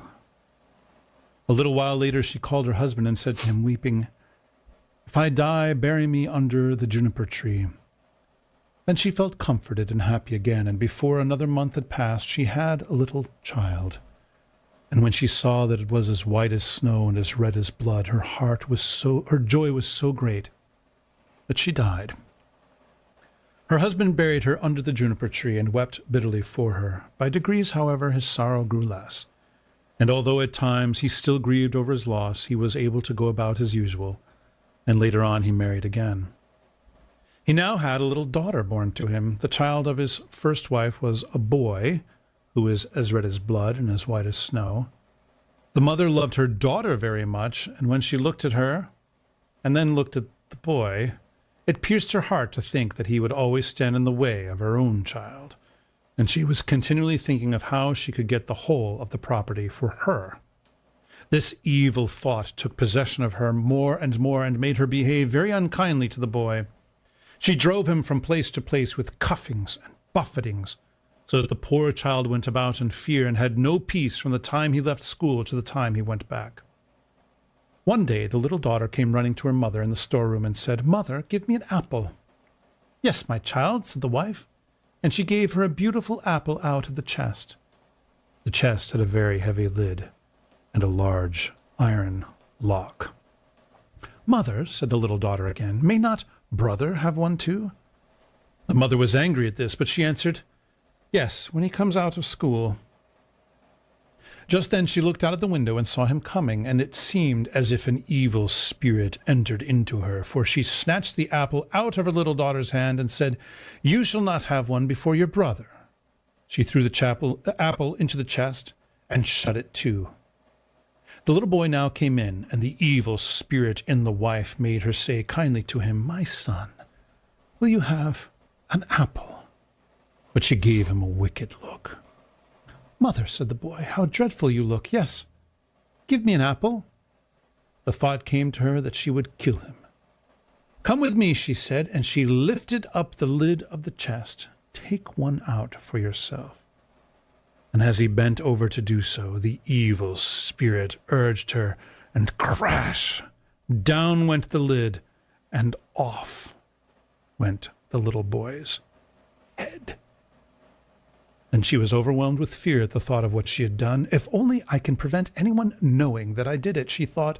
So she went upstairs to her room and took out a white handkerchief out of her top drawer. Then she set the boy's head again on his shoulders and bound it with the handkerchief so that nothing could be seen, and placed him on a chair by the door with an apple in his hand. Soon after this, little Marlene came up to her mother, who was stirring a pot of boiling water over the fire, and said, "Mother, brother is sitting by the door with an apple in his hand, and he looks so pale. And when I asked him to give me the apple, he did not answer, and that frightened me." "Go to him again," said her mother, "and if he does not answer, give him a box on the ear." So little Marlene went and said, "Brother, give me that apple." But he did not say a word. Then she gave him a box on the ear, and his head rolled off. She was so terrified at this that she ran crying and screaming to her mother. "Oh," she said, "I have knocked off brother's head." And then she wept, and nothing would stop her. "What have you done?" said her mother. "No one must know about it, so you must keep silence. What is done can't be undone. We will make him into puddings." And she took the little boy and cut him up, made him into puddings, and put him in the pot. But Marlene stood looking on and wept, and her tears fell into the pot, so that there was no need of salt. Presently the father came home and sat down to his dinner. He asked, "Where is my son?" The mother said nothing, but gave him a large dish of black pudding, and Marlene still wept without ceasing. The father again asked, "Where is my son?" "Oh," answered the wife, "he has gone into the country to his mother's great uncle. He is going to stay there some time." "What has he gone for? And he never even said goodbye to me." "Well, he likes being there, and he told me that he should be away quite 6 weeks. He is well looked after there." "I feel very unhappy about it," said the husband, "in case it should not be all right, and he ought to have said goodbye to me." With this he went back to his dinner and said, "Little Marlene, why do you weep? Brother will soon be back." And he asked his wife for more pudding, and as he ate, he threw the bones under the table. Little Marlene went upstairs and took her best silk handkerchief out of her bottom drawer, and in it she wrapped all the bones from under the table, and carried them outside, and all the time she did nothing but weep. Then she laid them in the green grass under the juniper tree. And she had no sooner done so than all her sadness seemed to leave her, and she wept no more. And now the juniper tree began to move, and the branches waved backwards and forwards, first away from one another and then together again, as if it might be someone clapping their hands for joy. After this a mist came round the tree, and in the midst of it there was a burning as of fire, and out of the fire there flew a beautiful bird that rose high into the air, singing magnificently, and when it could no more be seen, the juniper tree stood there as before, and the silk handkerchief and the bones were gone. Little Marlene now felt as light-hearted and happy as if her brother was still alive, and she went back to the house and sat down cheerfully to the table and ate. The bird flew away and alighted on the house of a goldsmith and began to sing, "My mother killed her little son, my father grieved when I was gone, my sister loved me best of all, she laid her kerchief over me, and took my bones that they might lie under the juniper tree, ki-wit, what a beautiful bird am I." The goldsmith was in his workshop making a gold chain when he heard the song of the bird on his roof. He thought it so beautiful that he got up and ran out, and as he crossed the threshold he lost one of his slippers. But he ran on into the middle of the street with a slipper on one foot and a sock on the other. He still had on his apron and still held the gold chain and the pincers in his hand, and so he stood gazing up at the bird while the sun came shining brightly down on the street. "Bird," he said, "how beautifully you sing! Sing me that song again." "Nay," said the bird, "I do not sing twice for nothing. Give that gold chain, and I will sing it to you again." "Here's the chain, take it," said the goldsmith. "Only sing me that again." The bird flew down and took the gold chain in his right claw, and then he alighted again in front of the goldsmith and sang, "My mother killed her little son, my father grieved when I was gone, my sister loved me best of all, she laid her kerchief over me, and took my bones that they might lie underneath the juniper tree, ki-wit, what a beautiful bird am I." Then he flew away and settled on the roof of a shoemaker's house and sang, "My mother killed her little son, my father grieved when I was gone, my sister loved me best of all, she laid her kerchief over me, and took my bones that they might lie underneath the juniper tree, ki-wit, what a beautiful bird am I." The shoemaker heard him, and he jumped up and ran out in his shirt sleeves and stood looking up at the bird on the roof with his hand over his eyes to keep himself from being blinded by the sun. "Bird," he said, "how beautifully you sing!" Then he called through the door to his wife, "Wife, come out. Here is a bird. Come and look at it and hear how beautifully it sings." Then he called his daughter and the children, then the apprentices, girls and boys, and they all ran up the street to look at the bird and saw how splendid it was with its red and green feathers and its neck like burnished gold and eyes like two bright stars in its head. "Bird," said the shoemaker, "sing me that song again." "Nay," answered the bird, "I do not sing twice for nothing. You must give me something." "Wife," said the man, "go into the garret. On the upper shelf you will see a pair of red shoes. Bring them to me." The wife went in and fetched the shoes. "There, bird," said the shoemaker, "now sing me that song again." The bird flew down and took the red shoes in his left claw, and he went back to the roof and sang, "My mother killed her little son, my father grieved when I was gone, my sister loved me best of all, she laid her kerchief over me, and took my bones that they might lie underneath the juniper tree, ki-wit, what a beautiful bird am I." When he had finished, he flew away. He had the chain in his right claw and the shoes in his left, and he flew right away to a mill. And the mill went click-clack, click-clack, click-clack. Inside the mill were 20 of the miller's men hewing a stone. And as they went hick-hack, hick-hack, hick-hack, the mill went click-clack, click-clack, click-clack. The bird settled on a lime tree in front of the mill and sang, "My mother killed her little son." Then one of the men left off. "My father grieved when I was gone." 2 more men left off and listened. "My sister loved me best of all." Then 4 more left. "She laid her kerchief over me and took my bones that they might lie." Now there were only 8 at work. Underneath, and now only 5. The juniper tree, and now only 1. Ki-wit, what a beautiful bird am I. Then he looked up, and the last one had left off work. "Bird," he said, "what a beautiful song that is you sing. Let me hear it too. Sing it again." "Nay," answered the bird, "I do not sing twice for nothing. Give me that millstone, and I will sing it again." "If it belonged to me alone," said the man, "you should have it." "Yes, yes," said the others, "if he will sing again, he can have it." The bird came down, and all the 20 millers set to and lifted up the stone with a beam. And then the bird put his head through the hole and took the stone round his neck like a collar and flew back with it to the tree and sang, "My mother killed her little son, my father grieved when I was gone, my sister loved me best of all, she laid her kerchief over me, and took my bones that they might lie underneath the juniper tree, ki-wit, but a beautiful bird am I." And when he had finished his song, he spread his wings, and with the chain in his right claw, the shoes in his left, and the millstone round his neck, he flew right away to his father's house. The father, the mother, and little Marlene were having their dinner. "How light-hearted I feel," said the father. so pleased and cheerful. And I, said the mother, I feel so uneasy, as if a heavy thunderstorm were coming. But little Marlene sat and wept and wept. Then the bird came flying towards the house and settled on the roof. I do feel so happy, said the father, and how beautifully the sun shines. I feel just as if I were going to see an old friend again. Ah, said the wife, and I am so full of distress and uneasiness that my teeth chatter, and I feel as if there were a fire in my veins. And she tore open her dress, and all the while little Marlene sat in the corner and wept, and the plate on her knees was wet with her tears. The bird now flew to the juniper tree and began singing. My mother killed her little son. The mother shut her eyes and her ears, that she might see and hear nothing. But there was a roaring sound in her ears like that of a violent storm, and in her eyes a burning and flashing like lightning. My father grieved when I was gone.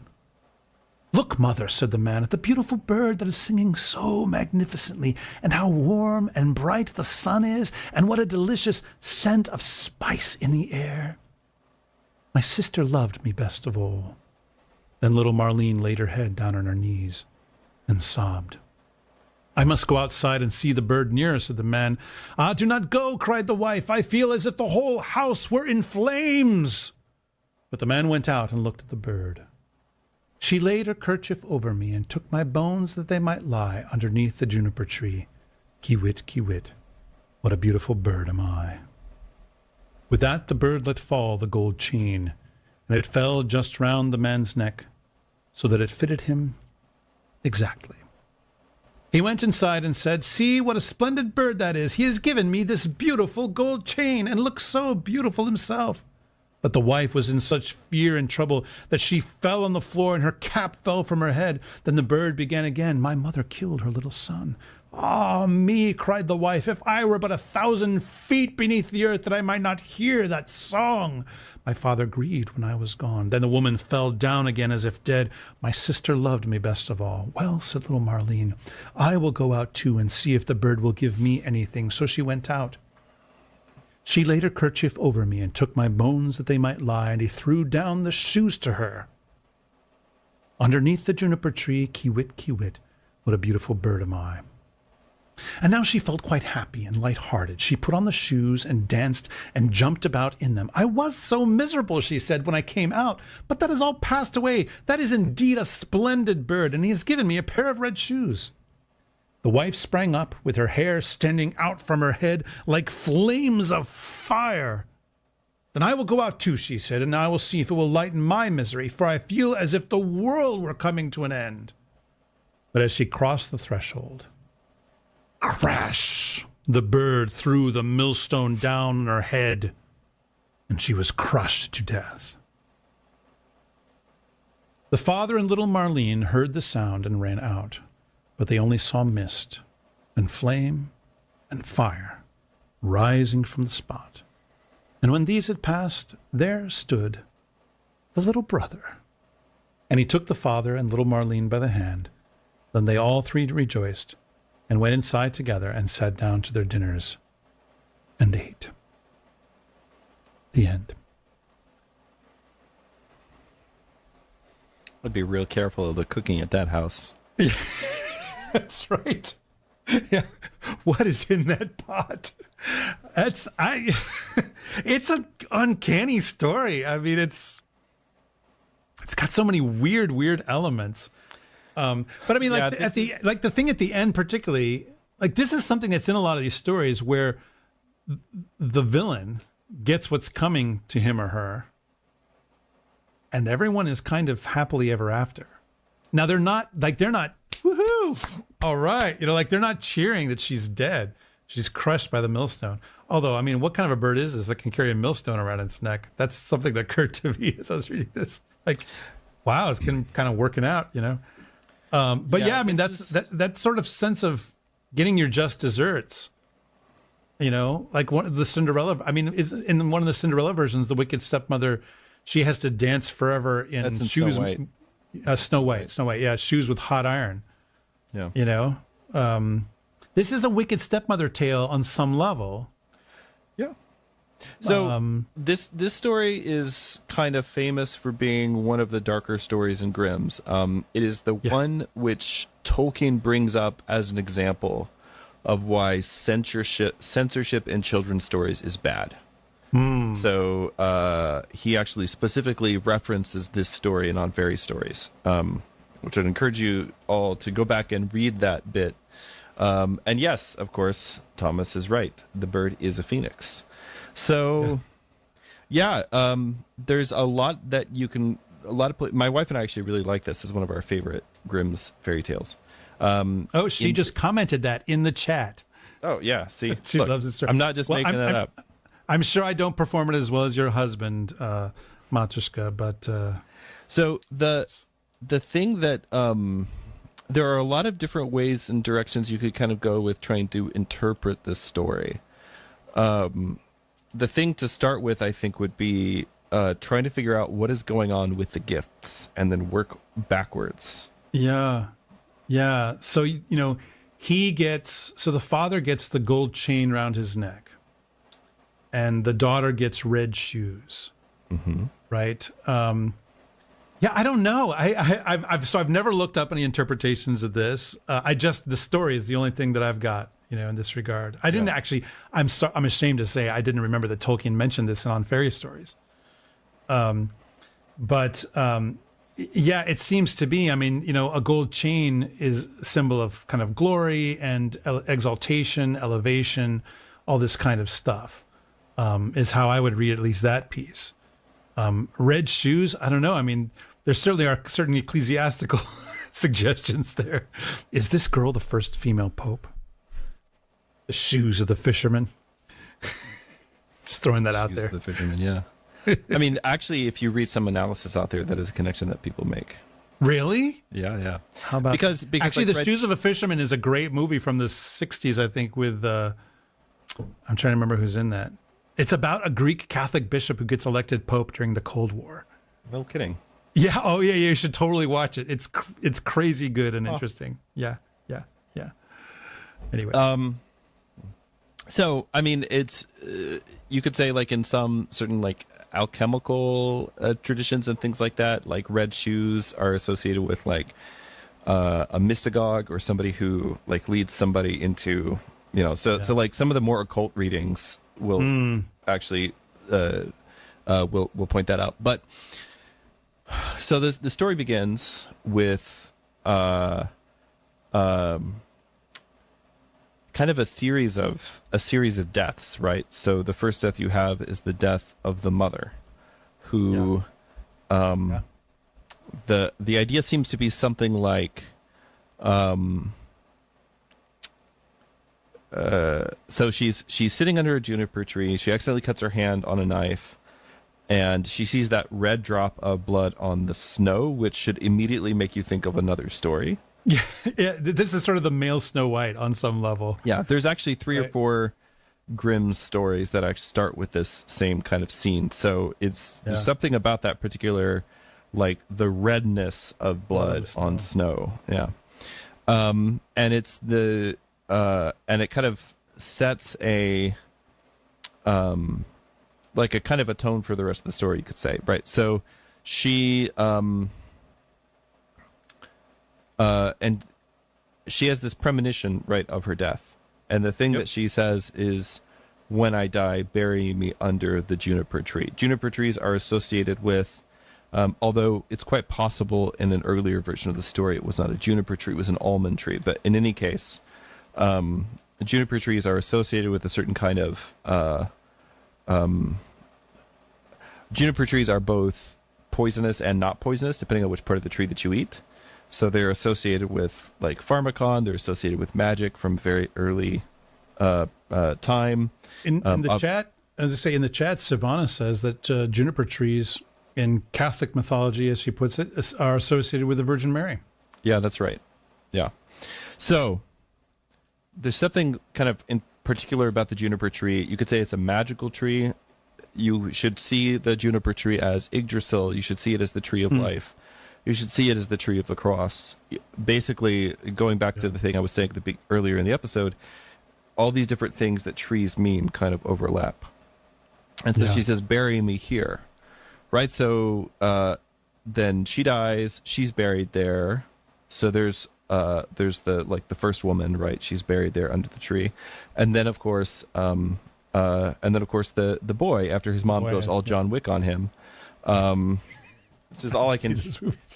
Yeah, well, I'm not saying you should see those movies. Is there a pop culture thing that you've seen that I have not? That's kind of funny. I've seen every John Wick movie, like a million times. I have seen none of them. I'm not a good person though. So, anyway, but yeah, the whole like slamming somebody's head to death in a door is a very John Wick kind of a way to kill somebody. But I looked up, by the way, I found illustrations of this story. And that's one of the scenes that's frequently illustrated. Is obviously, if you're going to illustrate this, why would you not do this? The boy's killed. And he's killed, remember, after being offered an apple, by the way. Yes, notice the apple again. This is the male Snow White on some level. So it's a male Snow White, but it's also Adam and Eve, right? And so... Yeah, of course. And so what happens? Well, she cooks him into a pudding, and then the father partakes of this meal of death. It's a very ancient trope, you could call it accidental cannibalism. Shows up, it shows up in the Volsunga saga as well, but also shows up at the very beginning of the whole story of Troy in the cursed house of Atreus. Yeah. In any case, I mean, I was gonna say the other thing that you could also read this as that particular element is that this is a kind of dark Eucharist. Which that's really like, and like what is the Eucharist really? But actually, it is communion in body and blood. Yeah, right, exactly. Yeah, so a lot of times this trope is called in literature around this sort of thing. It's called a dark Eucharist, or it's called a like a false feast, or a feast of death, something like that. Right, that's the idea. Yeah. So you have Titus Andronicus Paul. That's right. So you have this this cannibalistic feast, this inverted Eucharist, right? And then what happens to the boy? Well, the girl takes his bones and she takes them out and buries them under the juniper tree. Now, if you think back to an icon of the crucifixion, you'll see there's the tree of the cross, and then beneath it, at the very bottom, usually there is a skull. Yeah. And that skull is the skull of Adam. It comes from the fact that there's this hill outside of Jerusalem, which according to ancient Hebrew legend was the burial place of Adam, and thus the place of the skull, Golgotha. Yep. Right? And so the idea is Adam's bones are there under the cross, and it's the blood of Christ, that brings Adam back up from the underworld, right? So you have all of this very kind of potent imagery kind of all playing around here, and fairy tales are never, very rarely is a fairy tale ever going to be one-to-one. And so in that case, you could see that the father and the son both have these aspects of Adamic imagery about them, where the son represents the kind of the innocent nature of man, whereas the father represents Adam in the role that he's supposed to have as the Lord of creation, which it basically is taken away from him, right, through this meal, this accidental cannibalism, right, and sort of loses his lordship. He becomes sorrowful. He can't be a good father anymore, like all this different stuff. And in the same way, you could see both the dead mother and then little. She's the only character in the story with a name. That's right. Marlene. She does. In fact, she doesn't. Marlenkin. Yeah. Yeah, and it's interesting to me that she doesn't. It takes a while before we even learn her name. She shows up. Yeah, in some versions of the story, she's also named Marjorie or Anne Marie sometimes as well. And anyway, so there's some Adam and Eve imagery that the story plays with, right? And then, of course, at the center of all of this is, of course, the figure of the stepmother. And, of course, one of the questions in the chat is, what's with all the stepmothers abusing their stepchildren? Yeah. I mean, in this version of the story, it's explicit that she's demon possessed. Or demon animated. And I mentioned that, not just say, here's the origin of her evil, because it's clear that she has sinful thoughts that she entertains even before the demon is explicitly mentioned. You know, she's got this jealousy, right, that the boy is going to be inheriting from the father, and she wants only her daughter to inherit from the father. You know, and this is the means by which the demon gets in. But I mention this, though, because, like, isn't step parenthood exactly one of the images in the Bible for the way that demons treat humans? Right? So, like, for instance, there's a point where Jesus says to the scribes and Pharisees that their father is the devil. Right? That Abraham's not their father is the devil. Right. And now, of course, the devil is not literally their father. He is effectively their stepfather. Like he's the wrong father. He's the off father, the one that's, you know, disconnected, but brought in as a substitute. Huge miss Darth Vader joke that you could make right here. He's the dark father. I am your father. Well, we didn't want to spoil that movie for everybody, but now that we have, thank you.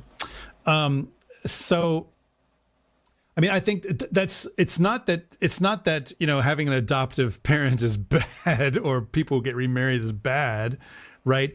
It's that this person is not the natural parent, right? And within the Christian context, this is part of what happens, is that humanity connects itself to the wrong parent. We connect ourselves to a demonic parent rather than to our true parent, our true father, who is God, right? And so then we take after the dark parent, right, and fall into destruction as a result of that. But what's interesting, of course, is if you read it that way, is that the daughter, who is a natural child of this woman, she's utterly redeemed. I mean, I shouldn't even say redeemed. She's completely innocent the whole time. There's no sin in her in this story, you know? So I think that's one way I think of reading this whole step parent thing, is that there's this kind of, you know, being attached to the wrong thing, and then that's going to destroy you. That'll destroy your soul or whatever. So fairy tales, traditional folk stories, things like this, let's say stories in this genre, are almost always pedagogical in nature, or at least the people who collect them are collecting them together for a pedagogical purpose. A good example of this, if we go back to Perrault's retellings, this French collection that we mentioned earlier, he actually had a little poem that he wrote for the end of each fairy tale, which would tell you the moral of the story. The moral of the story, essentially, basically telling you, what is this story trying to teach you about the world? And some of those, like when I read through his collection some years ago, some of them I'm like, I don't know that I took away the same thing from that you did. But, you know, on the whole, they're, you know, for the most part, they're pretty obvious. Well, one of the things that fairy tales teach you is what kinds of people to trust and not to trust. And so when you meet a big bad wolf, you could say, in particular, nowadays in the world that we're living in, how do I put this? There is a kind of wolfish man who invades women's spaces and takes on women's identities so that he can devour, right? That is one of the things that story is about. You think that's we didn't invent that particular thing in the 21st century, right? Like, that's been around a long time. Another kind of person that you have to be really careful of is what you could call a devouring mother. This is one of the ideas that C.S. Lewis talks about in The Four Loves, where he's talking about the different kinds of love, and he uses different Greek words. It's not that those Greek words only mean that kind of love when you read the Bible.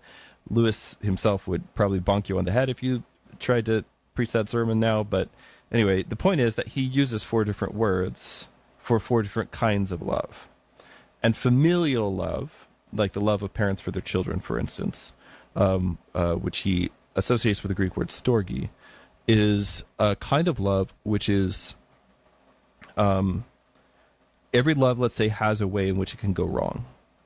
Right, this is Lewis's idea. Every love has a way that it can go wrong. So love, the way that this familial love, the love of a parent for, you know, a mother for a son, let's say, or a daughter.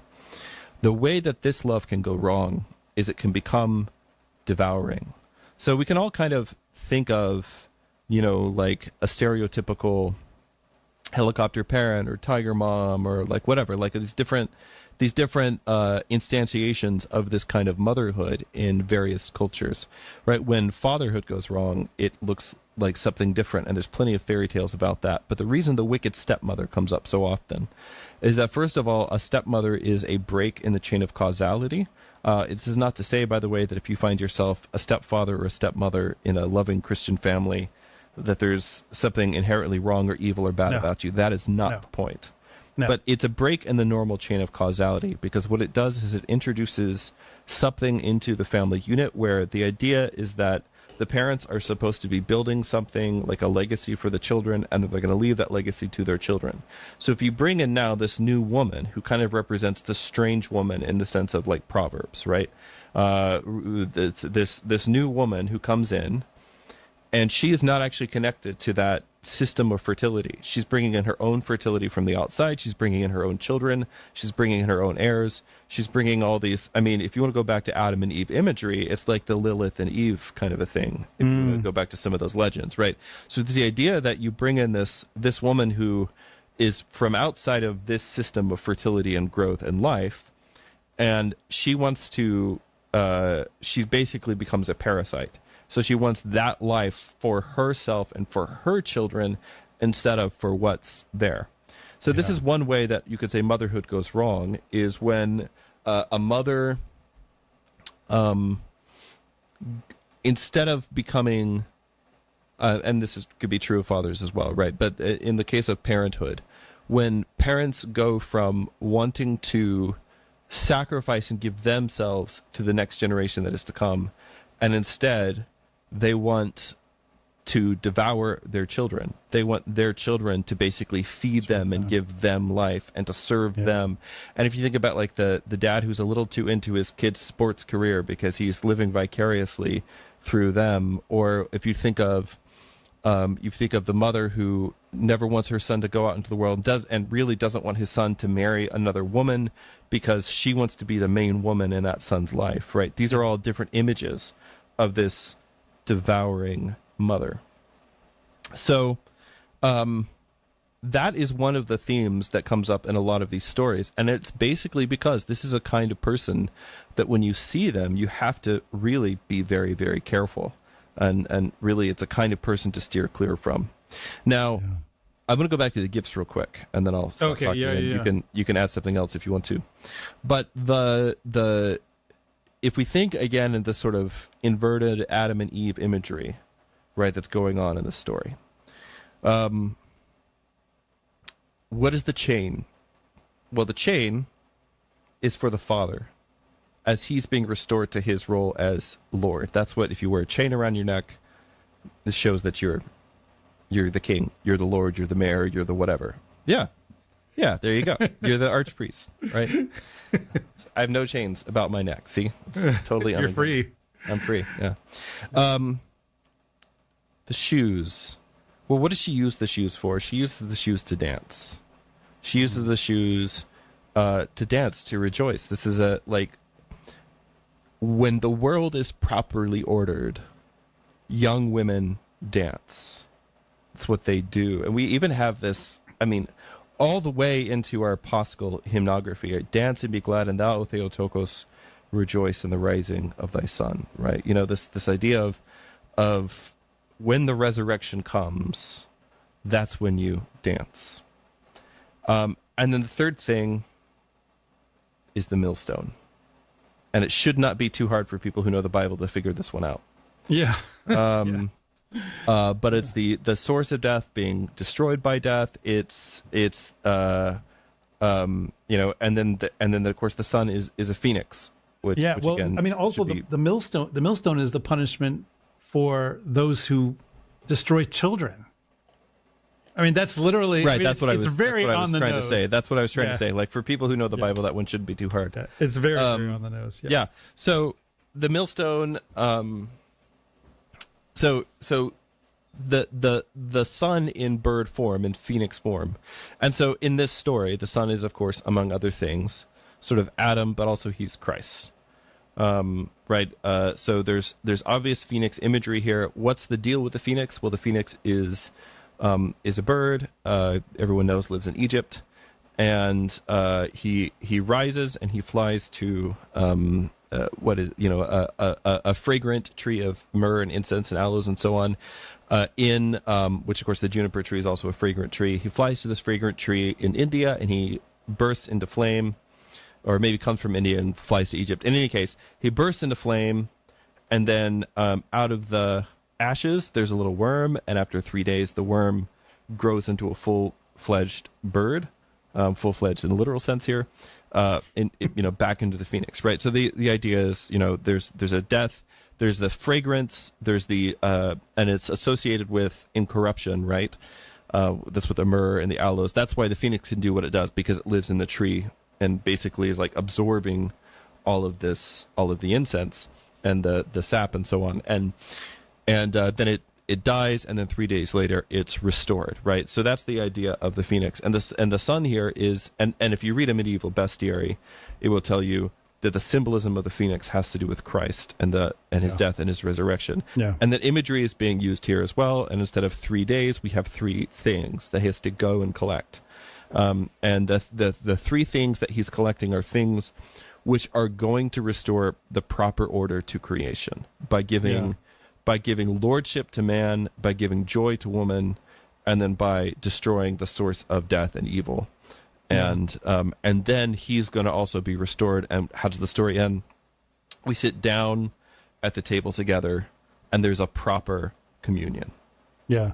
Well, and one of the things that also occurs to me about the gifts is that, so they come from a goldsmith, a shoemaker, and then a miller's, a mill. Yeah. And so on one level, right, these are also, like, you can think of the 3 kings bringing their gifts, there's this threeness, and the things you mentioned about those particular things, but also, like, I want to point out the millstone. Like, what is a millstone for? It's not just for punishing people who destroy children. It's for grinding grain into flour, and flour for bread, for food, right? Yeah. And so there's a sense in which the millstone is there to restore the banquet. It's there to restore the way that the eating should be going on, right?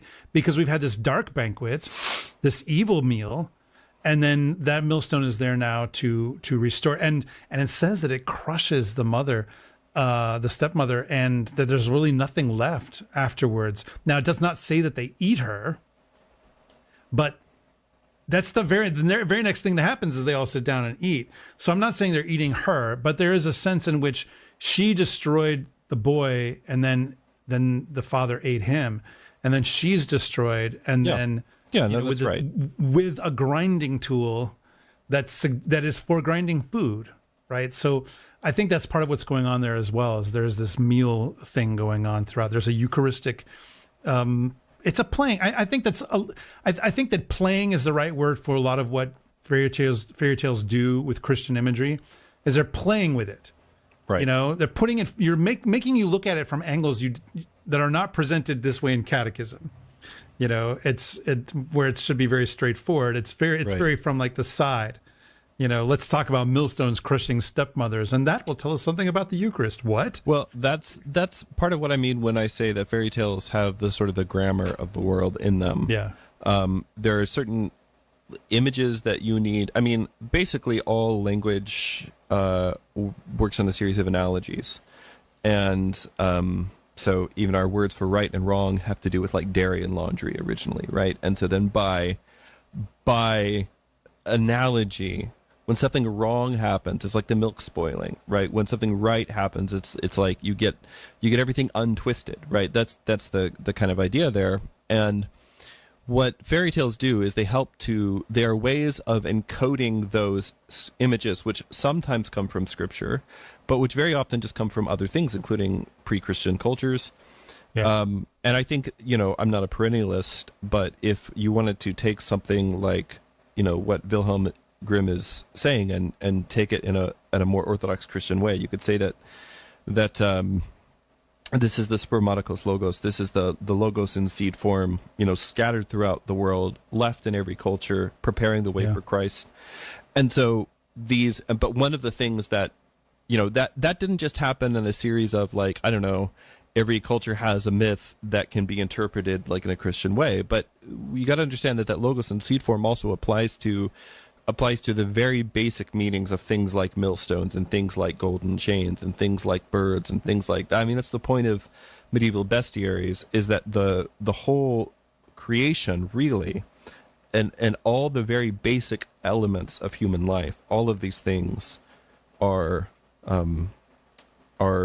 the language that God is using to speak to the human heart. He made it all. So it turns out that the creation is rigged, everybody. That's right. It's rigged to tell you about Jesus and about his church.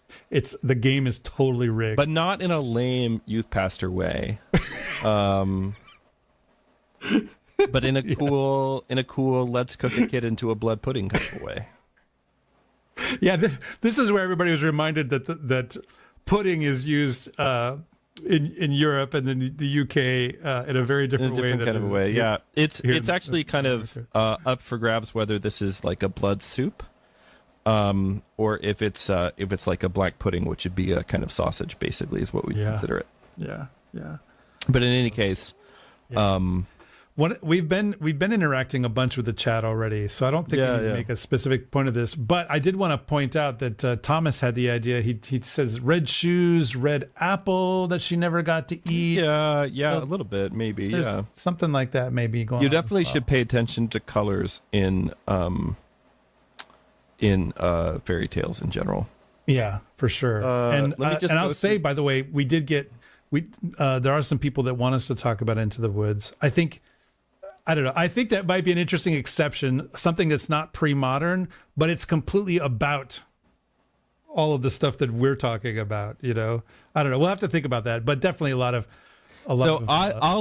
can do Into the Woods, but then you have to give me something in return, which I think is we have to go through Wagner's whole Ring of the Nibelungs. Oh, wow. Just I think that's we could play we could just play Ride of the Valkyries the whole time in the background. I will say, by the way, I don't know if I've mentioned this on the podcast before. I should definitely mention this when we do Volsunga Saga. But there was a movie, a documentary called Sing Faster. Have I mentioned this before? You have mentioned it before. Okay, all right. I'll just let everybody go back and whatever. But I will bring it up again when we do Volsunga Saga because it'll be very, very on topic. So just a couple of things for the chat. The hilariously, I guess, named user Boomertard. What? Those words have never been said on Ancient Faith before. Says, no Prince Philip and a Dragon Witch. Okay, so I did want to just to go back to Sleeping Beauty for a second. Okay. I did want to mention as what was going on with it's not a witch in that case, and it's not even an evil fairy. It's the 13th Norn. Although the original number, by the way, probably is 8. But in any case, I'll talk about numbers in Germanic culture sometime later. But in the Grimm's version of the story, they're not fairies. They are the old wise women. That is, they're the Norns. These are the women who spin fate. And so she's not. It's very important to understand that in this version of the story, she's not even evil. Right. She's not even evil. She's just the thing that wasn't accounted for. She's the thing that wasn't the one that wasn't invited. But all of the women, the old women, the wise women, are basically the Norns. They're the fates. And the idea is of something for which you did not account. And so you can think about how much of the story of Sleeping Beauty is always about trying to, let's account for everything, let's draw a line around everything, but then there's this exception that you cannot plan for. And so it starts with the father invites 12 of the Norns, but not the 13th. And then she shows up, she's offended, rightly so, and she curses the family. Or she curses the daughter. She curses the little Briar Rose. So she curses her, And that curse is the thing that was not accounted for. But that curse is also actually the sleep that will awake in life. And so then what grows around the castle when everything falls to sleep? Well, the thing that grows around the castle is this hedge of thorns. Like, it's bigger and bigger and bigger, and it's something nothing can enter through, nothing can pierce. Which, I mean, if you want to get into weird things, there's maybe some connection between the story and things like the name Percival as the one who pierces the veil in the Grail stories. I'm not saying Percival is connected to this story, but anyway, long story. Sure. But there's this, the idea of the thorns, the hedge is, again, it's like something no exception can enter. And then when the exception actually shows up and enters, the thorns turn into roses. Yeah. That is, death turns into life. Also, the thorns and the hedges that Adam has to deal with. Right, exactly. Yeah. And the transgression happens. I mean, the thing to understand about that story is that the castle is actually creation, right? Yeah. And it's paradise, right? And it's, you've got to enter the walled garden, you've got to enter paradise, like all those different things. Like it's drawing on some really ancient Christian imagery. And also this old pagan imagery of, like, the sleeping princess in the castle and the wall of thorns or the wall of fire around it. Like, all those things kind of overlay each other. And ultimately, that's why the story was chosen, even though Jakob wasn't sure that it was going to be actually Germanic enough to include. Ultimately, that's why Wilhelm includes it in the collection. So, yeah. Lots more to say about that one. But some of it will just have to be saved for when the Symbolic World retelling of Sleeping Beauty comes out, which is currently in the works, and it's going to be totally, totally great. It's going to blow everybody's mind. I thought you were going to say totally rad, your attempt to be 80s cool again. There's no attempt. End of the 80s, as you were. There's no attempt. I remember the 80s. I was there, my friend. I was there. I'm going to hold up my card one more time. Bringing rad, and we're bringing grody back as well, guys. How about gnarly? Or tubular? Tubular. I think that's a little too far, personally. Totally tubular. Yeah. Complete tubulosity. Yeah. Well, I think that's it for today. All right. Well, thanks everyone for joining us for fairy tales, if you want to call them that. Although no fairies were harmed in the making of today's episode. If you were edified by this conversation, please like, subscribe, share, and review. This show's home is on YouTube, but we're also on Spotify and Apple Podcasts and other places too. Hey, and if you're watching on YouTube, make sure that you click the little bell, ding, when you subscribe, so that you can get notified every time we put out a new episode, which is twice a month. For our next episode, we are going to be doing a live, and by that, I don't just mean live like we're live on YouTube right now. Yep. A live in-person episode at the Lord of Spirits Conference, the first weekend of October. It'll be filmed live in front of a studio audience, as it were. If you're not going to be there, of course, it's going to be recorded, and it will be made available on the YouTubes and in all the other places. So. And without spoiling too much, I will just say my goal for this episode is to gross Father Andrew out. Oh, boy. This is our very special Halloween episode. So you guys are going to love it. It will, in fact, be rad and also a little gnarly. So farewell. May you always trace the silhouette of virtue in everything that you read. This has been a listener and viewer-supported presentation of Ancient Faith Radio.